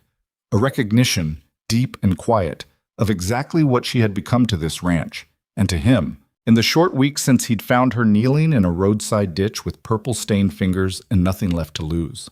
"Fresh eyes," he repeated softly, like the words meant more than their plain sense. "I don't know what I'd have done if you hadn't gotten down off that horse a month back."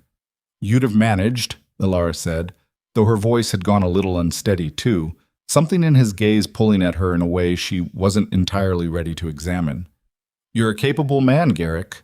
You'd have found your way." "Maybe," he said, "but I'm glad I didn't have to find it alone." Otis, with the diplomatic instincts of a man who'd been around long enough to recognize a moment that didn't need an audience, cleared his throat loudly and announced something about checking on the south fence before supper, making himself scarce with more haste than the task likely required. Garrick and Alara stood alone in the yard a moment longer. The dust settled now, the late sun warm against the dry grass, the 11 steers grazing peaceful and oblivious in their pen behind them, worth considerably more than either Garrick or the bank had understood just a few hours before. "Thank you," Garrick said finally, simple and plain, the words carrying more weight than their brevity suggested. "Not just for today, for all of it. I don't think I've said that properly, not the way it deserves saying." "You don't need to keep thanking me," Alara said, though something warm had settled deep in her chest at hearing it anyway. "I'm just doing what needs doing, same as I've been doing since the day you found me on that road." "It's more than that," Garrick said, "and we both know it." He held her gaze a moment longer, something unspoken and steady passing between them in the gold evening light, before he finally looked away, clearing his throat, the ordinary business of the ranch reasserting itself around them. "I should go check on Otis's fence work before he forgets he was supposed to be doing it." "You should," Alara agreed, though neither of them moved right away, the moment stretching a beat longer than the practical business of the evening strictly required. He went, eventually, and Alara stood alone in the yard a while longer, watching the 11 steers graze undisturbed, feeling something settle in her chest that hadn't been there in longer than she wanted to count. Not just relief at the danger turned aside, though that was real and considerable, but something deeper than that, something that had been building quietly through every shared evening at the kitchen table, every careful conversation, every moment of trust extended and met. She turned back toward the house as the sun dropped lower over the western hills, already thinking ahead to supper, to the ordinary rhythm of the evening waiting to resume, but carrying with her the unmistakable knowledge that something between her and this ranch, and between her and the quiet man who owned it, had shifted today into something neither of them was quite ready to name out loud, though it had been growing steady and certain as the garden she'd planted, waiting only for the right season to fully bloom. The days after Pierce's hasty retreat down the Two Forks Road carried a different weight than any that had come before them. It wasn't relief exactly, not the full kind, because relief implied the trouble was entirely past, and both Garrick and Alara understood well enough that a bank humiliated once might come back sharper, more careful, less willing to be caught out twice. But it was something close to relief, a loosening in the chest that let a person breathe a little deeper than they had in weeks. Garrick wrote to the bank himself that same evening, sitting at the kitchen table with Alara across from him, helping him choose his words, careful and precise, laying out the full recount in plain figures that left no room for confusion or convenient oversight on anybody's part. He didn't accuse Pierce outright of dishonesty in the letter. Alara advised against it, arguing that a man cornered with a direct accusation had less reason to back down quietly than a man given a clean way to save face. But the numbers spoke plainly enough on their own, 402 head against the bank's outdated 389.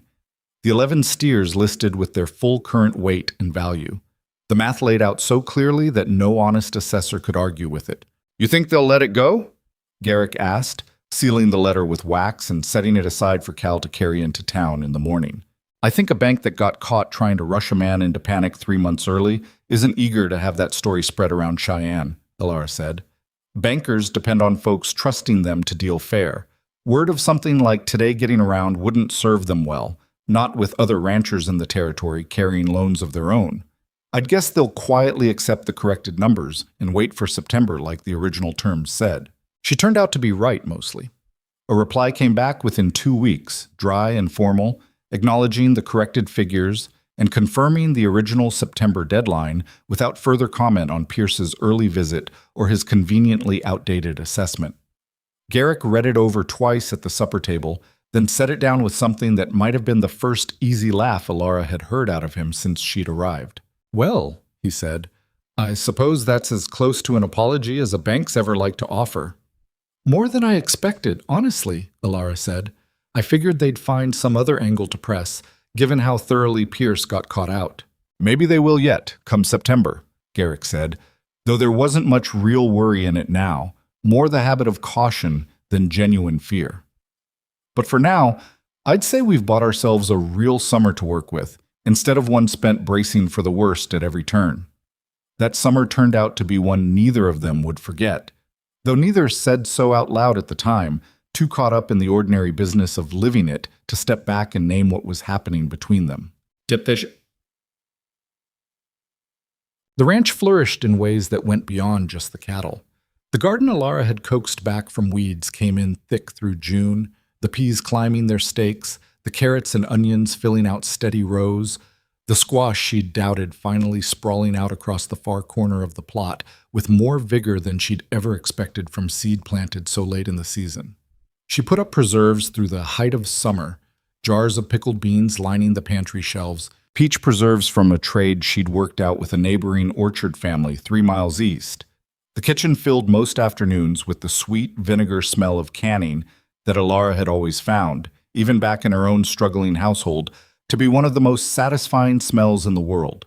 The hens multiplied past what Garrick had traded for, and by midsummer there were enough eggs that Alara started selling the surplus into town through the general store. The extra coin going into a jar she kept on the kitchen shelf, modest but growing, a small private cushion she'd started building without quite admitting to herself why it mattered so much to have something set aside that was entirely her own. The ranch hands, too, had settled into something easier than the careful, worn-thin men she'd first met on the road that cold morning in early spring. Cal had stopped talking about the railroad work entirely, throwing himself instead into learning more of the breeding and herd management side of ranching, peppering Garrick with questions most evenings that Garrick, to Alara's quiet satisfaction, seemed to genuinely enjoy answering, the two of them falling into something like the easy rapport of an older brother teaching a younger one the family trade. Otis kept telling his increasingly improbable stories, though Bertie had taken to fact-checking him with such regularity that Otis had started embellishing further just to keep the game interesting, the whole table dissolving into laughter most evenings over some new outrageous claim about Otis's supposed exploits in Missouri. And Bertie himself had changed the most visibly of all three, in Alara's eyes. The careful, guarded quiet he'd carried that first week had softened into something easier, not gone entirely. He was still a man who measured his words before spending them, but warmer now, more willing to offer a comment or a small joke at the table, more willing to linger in the kitchen doorway, some evenings just to talk, the way he had that day by the wash line. "You've done something to this place none of us could manage on our own," he told her one evening in July, leaning against the kitchen door frame while she finished the last of the dishes, the others already out to the bunkhouse for the night. "I don't know if you understand the shape of it, coming in fresh the way you did. But this ranch was dying slow before you got here. Not the cattle, the rest of it. The part that makes a place worth staying at, instead of just a place a man works because he doesn't know what else to do with himself." "I think I understand it better than you'd guess," Alara said, drying her hands. "I lived in a house like that myself the last year or so with Thomas. A place can die around people who are still living in it if nobody tends to the parts that matter." "You tend to things well," Bertie said, simple and direct in the way he rarely managed except when something mattered enough to push past his usual caution. "My brother would have liked you. He had a way of noticing things too, the small stuff other folks walked right past. Garrick's lucky you came down that road when you did." He left before she could find a proper response to that, and Alara stood alone in the kitchen a long moment, something warm and unsteady settling in her chest, the particular ache of being seen clearly by people who'd had every reason, given the circumstances of her arrival, to overlook her entirely. It was in early August that the first real test of what had been quietly building between Alara and Garrick arrived, not from the bank this time, but from town. Cal came back from a supply run with more than just the usual flour and coffee. He came back with gossip, the kind that traveled fast through a place as small and close-knit as the settlement nearest the ranch. And he delivered it at the supper table with the particular relish of a young man who hadn't yet learned that some news was better left undelivered. "Folks in town are talking about you two," he said, around a mouthful of stew, oblivious to the way Otis's eyebrows shot up in warning across the table. "Mrs. Pruitt at the general store asked me straight out if it was true Garrick had taken up with his cook. Asked it just like that, like it was the most natural question in the world." The table went quiet. Alara felt her face heat. Not from embarrassment exactly, but from something more complicated. An awareness, suddenly sharpened, of how the arrangement between her and Garrick must look from outside the easy, ordinary rhythm they'd built together over the past months. A widow, alone, living under a bachelor rancher's roof for going on 5 months now, however honest the work and the distance kept between them. "And what did you tell her?" Garrick asked, his voice carefully even, though Alara caught the tension in his jaw. "I told her Mrs. Whitlock's our cook and a fine one, and that folks ought to mind their own business," Cal said, with more dignity than his usual easy chatter suggested he possessed. "But she didn't seem to believe me much. Said it was awful convenient, a young widow ending up in a widower's kitchen, and wondered out loud when there'd be a wedding to talk about." "That's enough, Cal," Garrick said, sharper now. And Cal subsided, looking abashed, clearly only now understanding that the gossip he'd delivered with such careless enthusiasm had landed somewhere more sensitive than he'd intended. After supper, when the hands had gone and the kitchen had emptied out into its usual evening quiet, Alara found Garrick standing on the porch, looking out at the darkening hills with his arms crossed, something heavy in the set of his shoulders that hadn't been there at supper.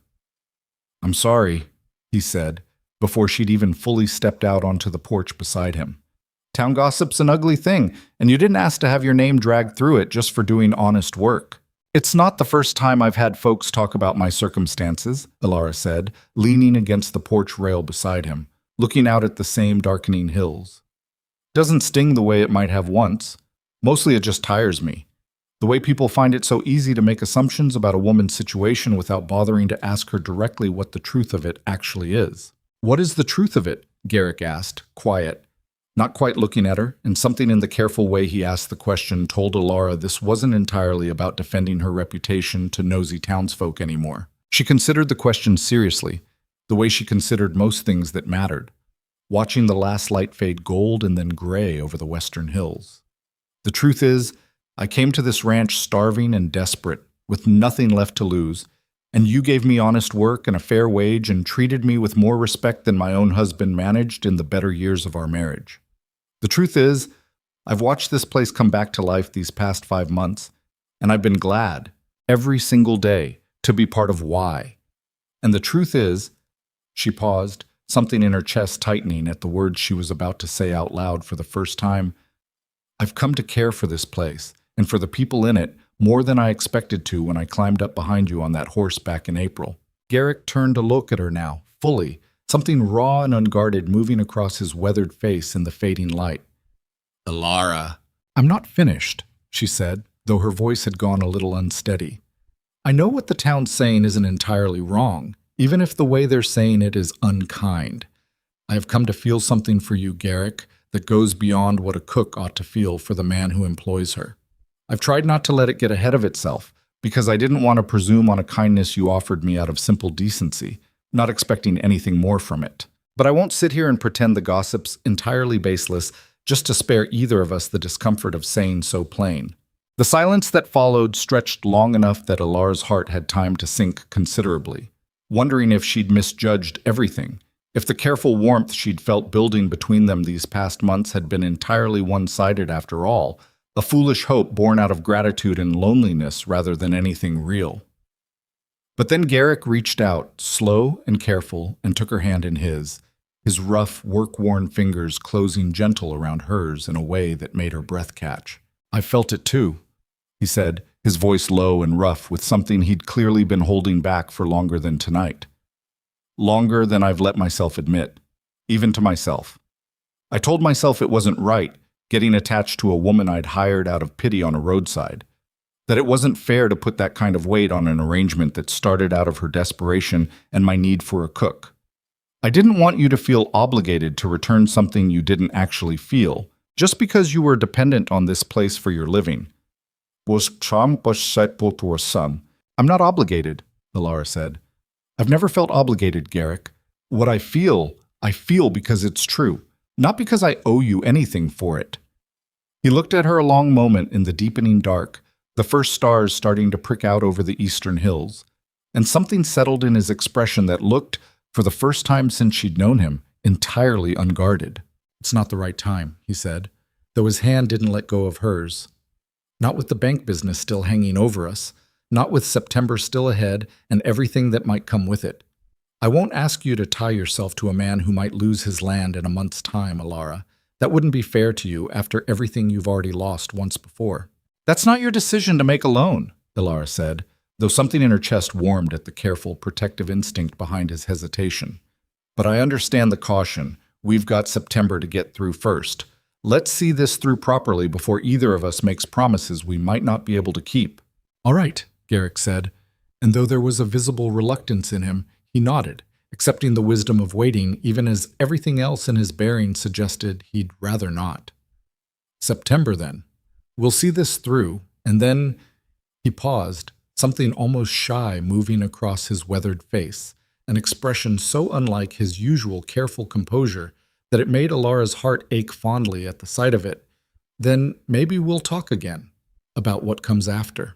Maybe, Alara agreed, though the word carried more warmth than its plain sense suggested, and they stood together on the porch a while longer, his hand still wrapped around hers, watching the stars come out fully over the valley, neither of them in any hurry to break the quiet comfort of the moment. September arrived with the particular tension that comes from watching a long-feared deadline finally close in, and the whole ranch seemed to hold its breath through the final weeks of summer as Garrick prepared the herd for market, driving the cattle in sections to the railhead at Cheyenne with Otis, Cal, and Bertie all riding alongside him, while Alara stayed back at the ranch managing the house and worrying, despite her own best efforts at calm, about numbers that had once seemed so certain in the lamplit kitchen but now felt fragile against the real test of an actual market day. The first reports came back encouraging. Prices had ticked up slightly from their worst point in the spring, not the full recovery Garrick had hoped for, but enough, combined with the recounted herd and the unexpected value of the 11 fattened steers, to bring the total close enough to the debt that the final shortfall, when Garrick rode back into the yard near the end of the first week of September, dusty and exhausted, but with something like real relief written across his weathered face, came to less than $50. $50, he said, swinging down off his horse in the yard, Alara already hurrying out from the kitchen at the sound of hooves. We're $50 short, Alara, after everything. Her heart sank for a moment, fearing the worst despite how close they'd come. But then she saw the look on his face.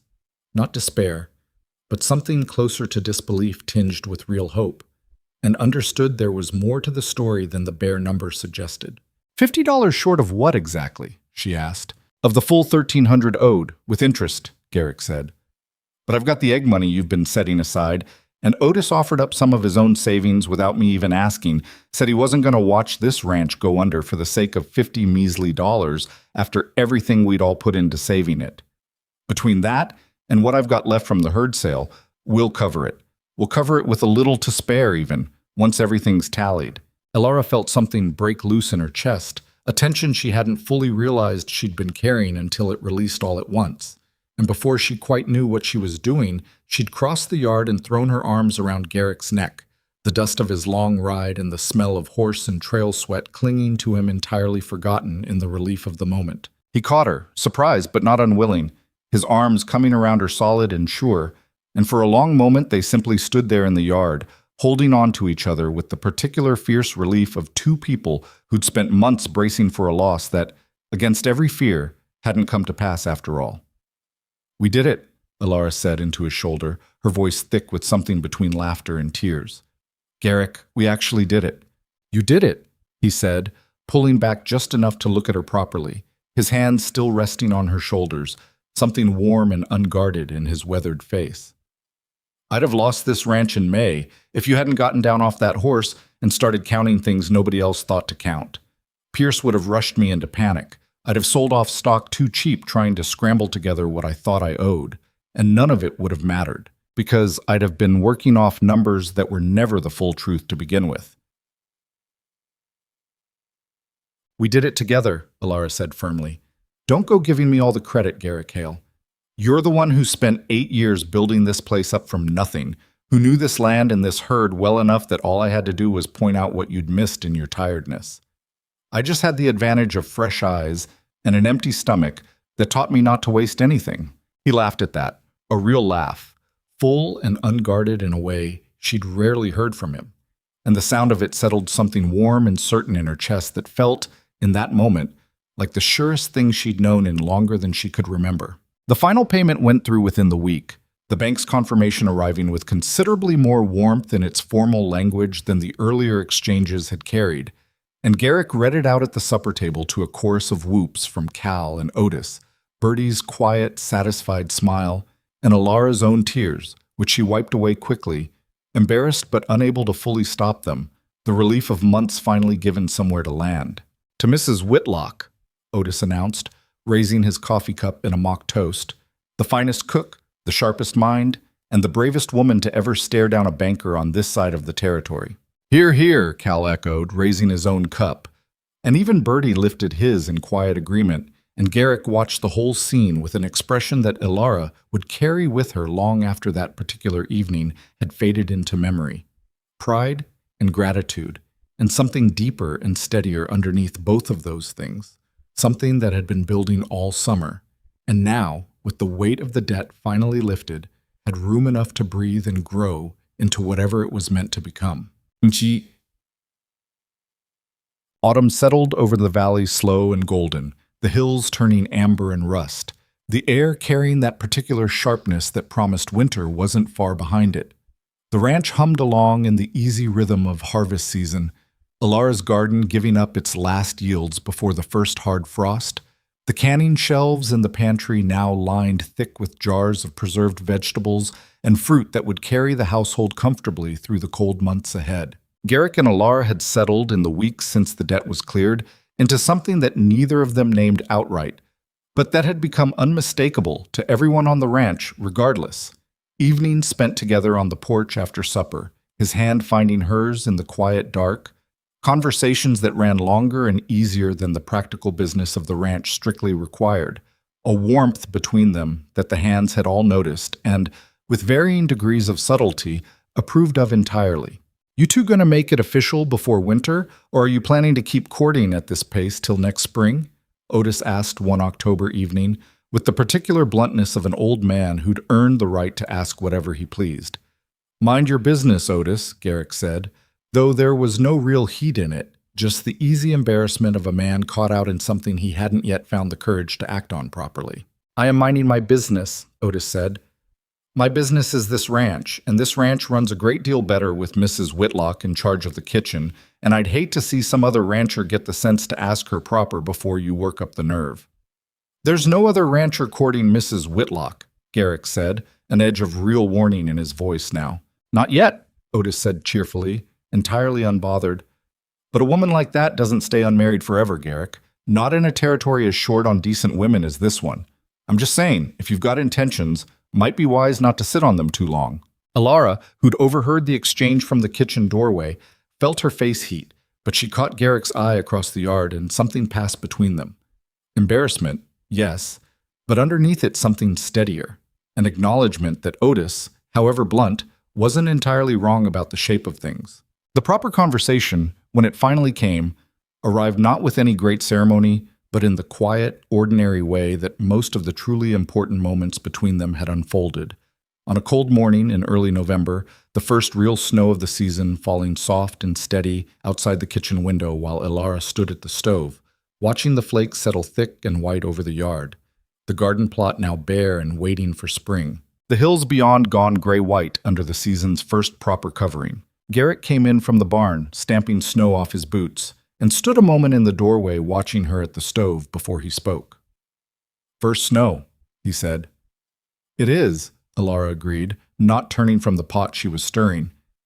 Came earlier than I expected. Margaret used to say first snow was good luck, if you caught it falling and made a wish before the ground was fully covered. Garrick's voice had gone quieter, more careful, and Alara turned from the stove now, sensing something building in him that went beyond casual conversation about weather. "Did you make one?" she asked. "A wish, I mean." "Already got everything I'd have wished for," Garrick said, and the directness of it, so unlike his usual careful hesitation, made Alara's breath catch. "That's sort of what I came in here to talk about, if you'll let me get the words out before I lose my nerve entirely." Alara set down her spoon, giving him her full attention, something in her chest going very still and very alert. "I've been turning this over since September," Garrick said, twisting his hat in his hands, the old nervous habit she'd come to recognize from that very first day on the road. "Since before that, if I'm honest with myself. I told you back in August it wasn't the right time, with the bank business hanging over us, and that was true enough then. But the bank business is settled now, has been for 2 months, and I find I've run clean out of good reasons to keep waiting." "Waiting for what?" Alara asked, though something in her chest already suspected the answer, hope building so fast and fierce it nearly stole her breath. "I'm not going to ask you to stay on as my cook," Garrick said. "You've been more than that to this ranch for months now, and we both know it, and it'd be a fool's errand pretending otherwise just to keep things simple." He took a breath, steadying himself. "I'm asking you to stay as my wife, Alara. Not because I need a cook, and not out of any kind of obligation either of us owes the other for what's passed between us this year.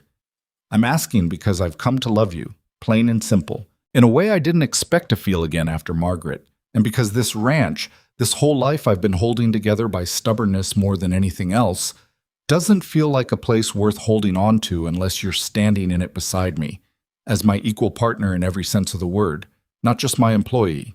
Alara felt tears prick hot and sudden behind her eyes, and she didn't bother trying to hide them, didn't bother with the careful composure she'd held on to through 6 weeks of starvation and months of hard, uncertain work.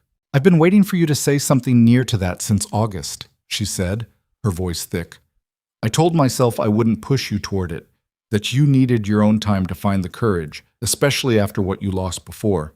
But I'll admit, Garrick Hale, you took your sweet time getting there." He laughed, startled and relieved all at once, crossing the kitchen in 3 quick steps to pull her into his arms, and Alara went willingly, burying her face against his shoulder, the smell of snow and wood smoke and horse clinging to his coat in a way that had become, over these past months, more familiar and dear to her than almost anything else in her life.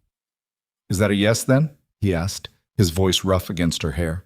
"It's a yes," Alara said, pulling back just enough to look up at him properly, her face wet but her smile fierce and certain. "It's the easiest yes I've ever given anybody, Garrick. Easier than the yes I gave you on that road back in April, and that one changed my whole life." "This one's going to change it more," Garrick said, smiling down at her with an openness she'd rarely seen on his weathered face, the careful guard he usually carried fully set aside for once. "I'm counting on it," Alara said, and pulled him down to kiss her, soft and certain, while outside the kitchen window the season's first snow kept falling steady and quiet over the valley, settling thick and white over the bare garden plot, the sleeping fields, the whole wide stretch of land that had nearly slipped away from them both before stubborn hope and careful counting had pulled it back from the edge. The wedding, when it came together 2 weeks later, was a simple affair, exactly the kind that suited 2 practical people who'd built their understanding of each other through hard work and honest trouble rather than grand romantic gestures.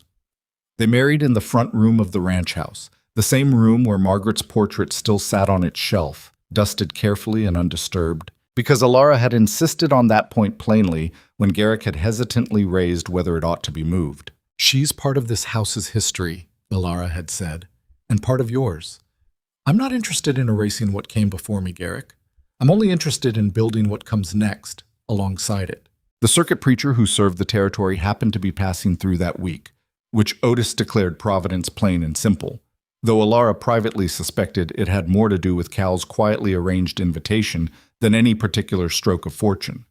The ceremony itself was brief, the words simple and direct, and the small, gathered crowd, Otis, Cal, Bertie, a handful of neighboring ranch families who'd come to know and respect Alara's cooking and her steady hand with the household over the past months, filled the front room with a warmth that the house, Alara reflected, watching it all unfold, had been sorely missing for far too long before she'd ever arrived. Afterward, there was a meal Alara had spent 2 full days preparing despite Garrick's protests that she ought to let someone else handle the cooking on her own wedding day, and a kind of easy, rowdy celebration that ran late into the cold November evening, Otis telling his tallest tale yet about wrestling not one, but two bears simultaneously. The whole table dissolving into laughter that Bertie's dry correction only made funnier. Late that night, after the guests had gone and the hands had retired to the bunkhouse, Garrick and Alara stood together on the porch, wrapped against the cold, looking out at the snow-covered hills under a clear, star-thick sky. "Quite a year," Garrick said, his arms settled comfortable around her shoulders. "Quite a year," Alara agreed, leaning into him, feeling the steady warmth of him against the cold night air. "I came down that road in April with nothing left to my name but a few dollars and a stomach full of bitter berries. I didn't expect any of this, Garrick, not the ranch, not the danger we faced together, and certainly not you." "I didn't expect it either," he said. "I'd given up on expecting much of anything good, the years after Margaret. Just kept the cattle fed and the days moving forward because I didn't know what else to do with myself." He pulled her a little closer against the cold. "Then a stubborn, half-starved woman climbed up behind me on a roadside and turned everything I thought I understood about my own life inside out." "For the better, I hope," Alara said, smiling against the cold air. "For the better," Garrick confirmed, pressing a kiss to the top of her head. "Without question, for the better." They stood together a while longer on the porch, watching the snow settle thick and silent over the valley that had so nearly slipped away from them both. The house behind them warm with the lingering glow of the evening's celebration. The future ahead of them uncertain in the way all futures were, but faced now, for the first time in longer than either of them wanted to admit, with two people standing together instead of one person carrying the weight alone. 5 years had a way of folding into themselves when a person tried to look back on them all at once, the hard months blurring together with the good ones until what remained was less a clear timeline and more a feeling, a weight and texture to the years that Alara Hale carried in her chest the way she carried most things now.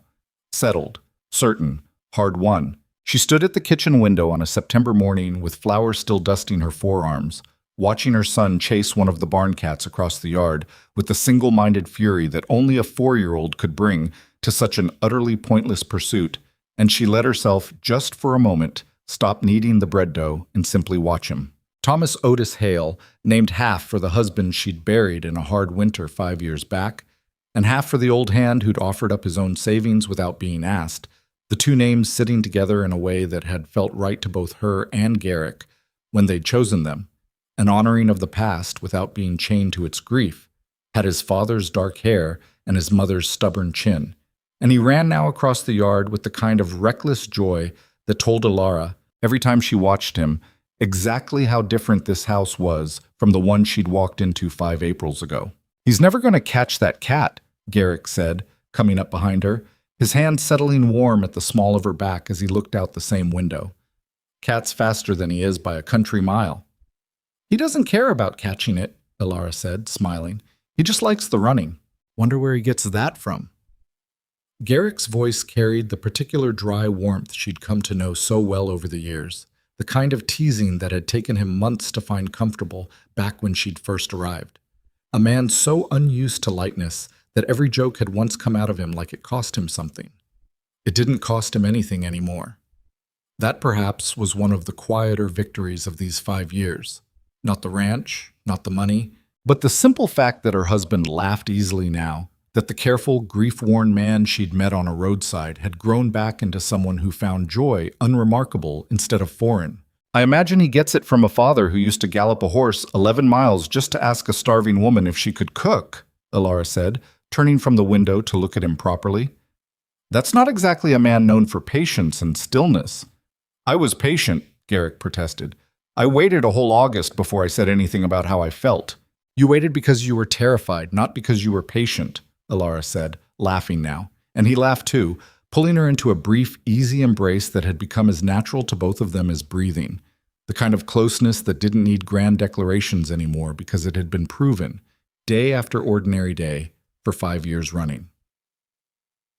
The ranch itself bore little resemblance to the neglected, dust-choked place Garrick had first led her to on that cold April morning.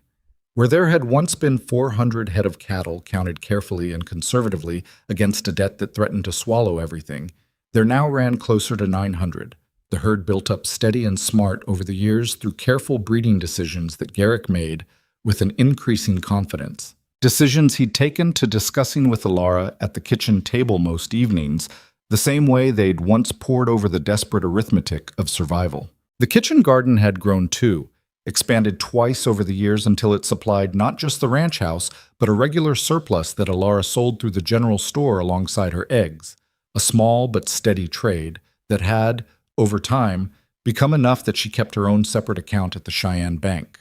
Not Pierce's bank, she'd made sure of that, choosing instead a smaller establishment in town whose manager, a quiet, fair-dealing man named Whitfield, had earned her trust through years of honest dealing rather than convenient paperwork. Pierce himself had been let go from his position at the original bank 2 years back, a fact Otis had delivered to the supper table with undisguised satisfaction, having heard it secondhand from a rancher 2 valleys over who'd had his own trouble with the man's particular brand of convenient accounting. Nobody at the table had shed any tears over the news. The hands had grown and changed too, in their own ways. Cal, now well into his 20s, had taken on something close to a foreman's role, his early enthusiasm for learning the breeding side of ranching having matured into real expertise that Garrick relied on more every season. He'd married a young woman from town the previous spring, a quiet, sharp-eyed seamstress named Ruth who'd taken an immediate liking to Alara. The two of them often found together on Sunday afternoons, trading recipes and patterns, with the easy comfort of women who recognized a kindred practical mind in each other. Otis had slowed some, the years and the old limp catching up with him in ways he grumbled about constantly, but never let stop him from a full day's work. And he'd taken to a kind of unofficial grandfather role with young Thomas, the boy following the old man around the barn most afternoons, listening to stories that had grown, if anything, even taller with the passing years. Bertie remained quieter than the others, but he'd settled into the ranch with a permanence that spoke to how thoroughly he'd come to think of it as home rather than just a place of work. He'd taken, in recent years, to keeping bees along the south fence line, an interest that had started almost by accident and grown into a genuine passion, and the honey he harvested each fall had become as much a fixture of the Hale household's pantry as Alara's preserves. "Your brother would be glad to see this place," Alara told him once, watching him work carefully among the hives in his protective gear, moving with a gentle confidence that seemed at odds with the rough cowboy work he still did the rest of his hours. "I think he'd recognize something of himself in how careful you are with those bees." Bertie had gone quiet a moment, the way he still did when something touched a tender place in him, and then nodded slowly. "I think so too," he said. "Funny thing, grief. You think it's going to swallow you whole forever, and then one day you look up and find you've built something good right alongside it, without the grief ever fully going away. Just makes room for the good, somehow, instead of crowding it out." It was, Alara thought often in the years that followed, one of the truest things anybody had ever said to her about the particular shape of loss and recovery, and she carried it with her the way she carried most hard-won wisdom, quietly but close. The crisis with the bank had become, over the years, something closer to legend than memory, a story told and retold at the supper table on slow winter evenings, each telling adding its own small embellishments the way all good stories did with enough years of retelling behind them. Young Thomas, even at 4, had already heard the story enough times that he could recite the basic shape of it himself, though his version tended to feature his mother single-handedly wrestling a banker to the ground, a detail that made Otis laugh so hard he had to leave the table the first time Thomas told it back to him with complete earnest conviction. "That's not quite how it happened," Alara told her son one evening, tucking him into bed while Garrick lingered in the doorway, watching with the same soft, unguarded expression he still wore most evenings when he looked at the two of them together. "I didn't wrestle anybody, Thomas. I just counted things carefully and told the truth plainly, and that turned out to be enough." "But you saved the ranch," Thomas said, with the absolute certainty of a small child repeating something he'd been told many times and had no reason to doubt. "Your mother and I saved it together," Garrick said, coming further into the room, settling on the edge of the bed beside his son. "That's the real truth of it, Thomas, and it's a better truth than any wrestling match, even if it doesn't sound quite as exciting. Sometimes the bravest thing a person can do isn't fighting with their fists. It's looking hard at a problem nobody else wants to look at, and telling the truth about what you find, even when the truth is inconvenient for somebody powerful. Thomas considered this with the serious deliberation small children sometimes brought to ideas too big for them, his small face scrunched in concentration. Is that why you married Mama? Because she told the truth? Garrick glanced up at Alara, something warm and amused passing between them over their son's head. Partly, he said. I married your mother because she was the bravest, smartest, most stubborn woman I'd ever met, and because she made this house feel like a home again after I'd gone a long while forgetting what that even felt like. The truth-telling was just one part of all that, though it was an important part. I'm glad she found you on the road, Thomas said, already drowsy, his eyes drifting shut. What if she hadn't been there? What if you'd just ridden past? It was a question that had occurred to Alara more than once over the years. In the quiet hours of the night when sleep didn't come easy, the particular vertigo of imagining a life that had so nearly not happened at all. If she'd chosen a different road that morning, if Garrick had ridden past without stopping, if either of them had made one different small choice in the chain of small choices that had led them here, to this room, this child, this whole built and rebuilt life. I think about that sometimes too, Garrick said, his voice gone soft and thoughtful in the dim lamplight. But I don't think it would have gone different, Thomas. I think some things find their way to happening, one road or another. Your mother was too stubborn and too strong to stay lost on a roadside forever. And I'd like to think I wasn't quite so far gone in my own grief that I'd have rode past a woman in trouble forever, no matter what road I happened to be on that particular morning. Thomas was asleep before Garrick finished speaking, his small chest rising and falling steady in the lamplight, and Alara and Garrick sat together a while longer in the quiet of their son's room, neither in any hurry to break the peaceful stillness of the moment. Do you ever think about it? Garrick asked later, once they'd retired to their own room. The house gone quiet around them, the late September wind picking up soft against the windows. What might have happened if things had gone different that morning? Sometimes, Alara admitted. Mostly, I try not to dwell on it. What's the use picking at a road not taken when the one we did take turned out so well? But I won't lie and say it never crosses my mind, especially on hard days. The particular thinness of how close we both came to losing everything, more than once. We didn't, though, Garrick said, pulling her close against him in the dark. That's the part worth remembering, I think. Not how close the danger came, but how we managed to meet it anyway, every time, together, instead of alone. That's the part I try to remember too, Alara said, settling into the familiar warmth of him, the particular comfort of 5 years' worth of nights spent exactly like this one. Though I'll admit, some days it's easier than others. The ranch's prosperity had become, over the years, something the whole territory had taken notice of. The hail spread now spoken of with the kind of respect that had once belonged to the larger, longer-established operations in the valley. A remarkable turnaround that more than a few of the neighboring ranchers had asked Garrick about directly, hoping to learn whatever particular trick had pulled his outfit back from the edge of ruin into genuine prosperity. There's no trick to it, Garrick told one such curious neighbor, a rancher named Holloway, who'd ridden over one autumn afternoon specifically to ask about it, sitting now at the Hale kitchen table with a cup of Alara's coffee in hand. Just paid closer attention to what I already had, instead of always bracing for the worst before I'd even properly counted what was real. My wife taught me that mostly. I'd gotten so used to expecting loss after my first wife passed that I stopped looking clearly at my own numbers, my own herd, my own life, really. Took a stranger with fresh eyes to show me I'd been undervaluing what I actually had all along. Fresh eyes, Holloway repeated, looking thoughtfully toward where Alara stood at the stove, half listening while she worked. That a particular skill of yours, Mrs. Hale? I think it's mostly just a willingness to look at hard numbers honestly, instead of flinching away from them out of fear, Alara said, turning from the stove. Fear makes people careless in a particular way, Mr. Holloway. It makes a person brace so hard for the worst outcome that they stop seeing the actual shape of what's in front of them. I've found in my own life that the clearest way through trouble is usually just looking at it square, counting what's real instead of what you're afraid might be real, and going from there.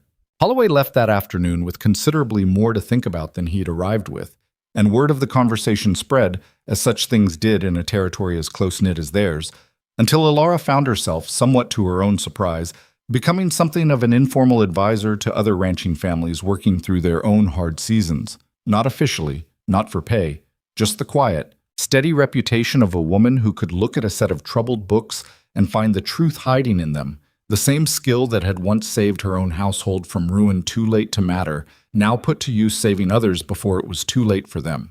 "You've built quite a reputation for yourself," Garrick told her one evening.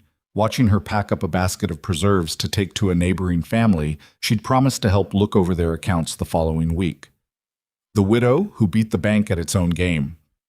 "I hear Mrs. Pruitt at the general store tells the story to every new family that moves into the territory." Mrs. Pruitt's the same woman who once asked Cal straight out if I'd taken up with you improperly, Alara said dryly.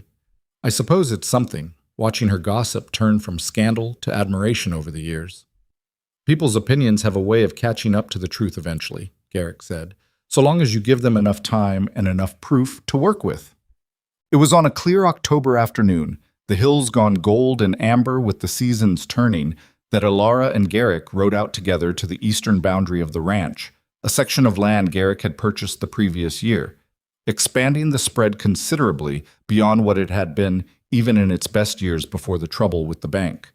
Young Thomas rode between them on his own small pony, a gift from Otis the previous spring that the boy had taken to with the same reckless enthusiasm he brought to chasing barn cats. They stopped at a rise that looked back over the whole valley, the ranch house small and distant below them, smoke curling steady from its chimney.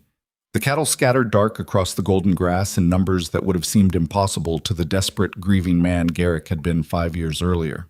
"This is close to where I first saw you," Garrick said, reining his horse in beside Alara's, looking down at the road that wound below them, the same Cheyenne road where a starving woman had once knelt picking berries off a dying bush.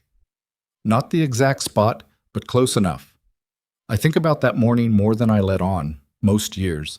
"What do you think about?" Alara asked, though she suspected she already knew, the same way she suspected he already knew most of what passed through her own mind on quiet mornings like this one.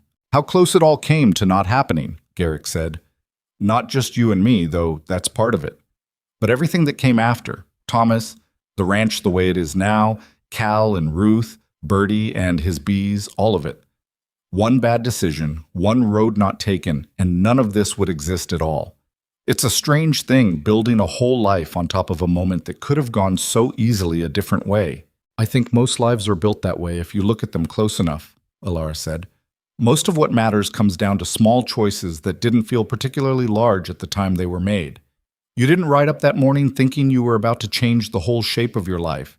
You were just a tired man who needed a cook and happened to notice a woman in trouble. I didn't say yes that morning thinking I was about to find a husband and a family and a whole new life worth living. I just said yes because I was hungry and out of better options." "And look what came of it," Garrick said, his voice rough with something that went beyond simple sentiment. "Look what came of it," Alara agreed, looking down at the ranch spread out gold and prosperous below them, at the cattle grazing peaceful across land that had so nearly slipped away from them both, at the house where her son had been born, and where 5 years of hard, honest work had built something that hadn't existed before. Not just wealth, though there was that too now, more security than either of them had dared hope for in the worst months of that first difficult year, but something deeper than wealth. A family built out of 2 broken, grieving people who'd found, in each other, and in the hard work of rebuilding something together, a way back to whole. "Mama?" Thomas said, pulling at her sleeve with the particular insistence of a 4-year-old who'd grown bored of adult conversation he couldn't fully follow. "Can we ride down to where you found the berries? I want to see the bush." Alara laughed, surprised by the request, and looked at Garrick, who shrugged with an indulgent smile. "I suppose we could," she said. "Though I doubt it's much to look at, Thomas. Just an ordinary chokecherry bush, same as 100 others along that road."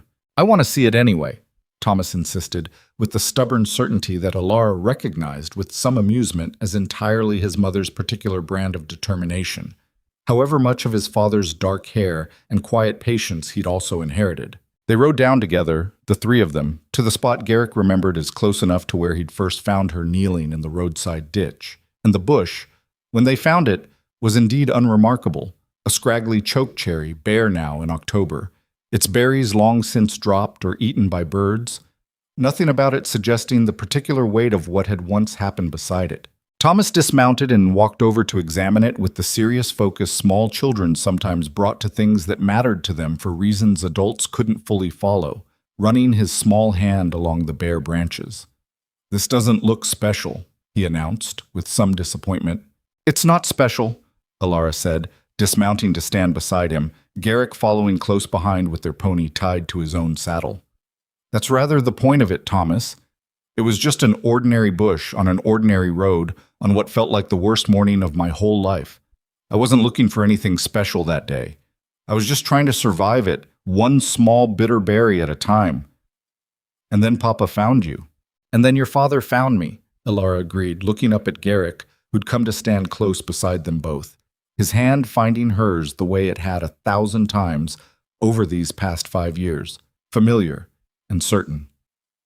"And he asked me a simple question that didn't seem like much at the time, just whether I could cook for two. I said yes because I was desperate, not because I understood what that yes was about to mean for the rest of my life." "What did it mean?" Thomas asked, looking up between his two parents with the wide, earnest curiosity that had become so familiar to both of them over the years. Alara considered the question seriously, the way she considered most things her son asked her, understanding that even simple childhood questions deserved honest answers, however complicated those answers might actually be underneath their surface. "It meant everything, eventually," she said finally. "It meant a chance to build something out of nothing, when I thought I had nothing left to build with at all. It meant your father and I found each other at the exact moment we both needed finding, even though neither of us understood that at the time. It meant hard work, and real danger, and a fight to save this whole ranch from being taken away from us before we'd even had the chance to build the life we've got now. But mostly, Thomas, it meant that sometimes the worst moment in a person's life turns out to be the very beginning of the best one, if you've got the courage to keep going long enough to find out." Garrick squeezed her hand, something warm and steady passing between them over their son's head. The late afternoon sun slanting gold across the empty road. The same road that had once held nothing but desperation and shriveled berries and a woman with nowhere left to turn, now holding instead a family built whole and lasting out of that very same desperation, transformed by 5 years of honest work and hard-won trust into something neither of them could have imagined possible on that cold April morning so long ago. "I'm glad you found the bush," Garrick said, looking down at his son. "Some things are worth remembering, even when they're not particularly special to look at. Maybe especially then. The unremarkable moments turn out to matter more than the grand ones, more often than not." "Can we go home now?" Thomas asked, already losing interest in the bush itself, his attention drifting toward the horses and the prospect of the ride back. "I'm hungry." Alara laughed, the sound carrying warm and easy across the quiet road. "Of course you are. You're always hungry, same as your father was the morning he found me." "I was not eating bushes," Garrick protested, lifting Thomas back onto his pony with practiced ease. "I just needed a cook, that's all." "You needed considerably more than a cook," Alara said, mounting her own horse, "though I don't think either of us understood that yet, that particular morning." They rode back together toward the ranch house in the golden afternoon light, the smoke still curling steady from the chimney below, the cattle grazing peaceful across hills that had once seemed destined to slip away from them entirely.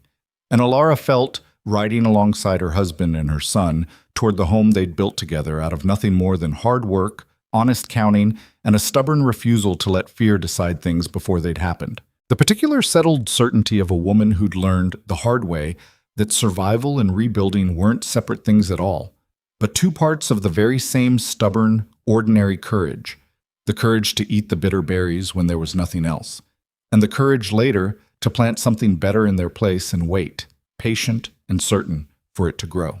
The ranch house came into view below them, warm light already glowing in its windows against the gathering dusk, and somewhere behind them, the bare chokecherry bush stood unremarkable and ordinary on its lonely stretch of road, exactly as it had stood 5 years before, holding within its plain branches the quiet, unlikely beginning of everything that had come after. A debt repaid, a family built, a grief slowly transformed into something that made room for joy without ever fully erasing what had been lost along the way. And two people who'd learned together that the hardest mornings sometimes carried within them the first quiet seeds of the very best years still waiting to come.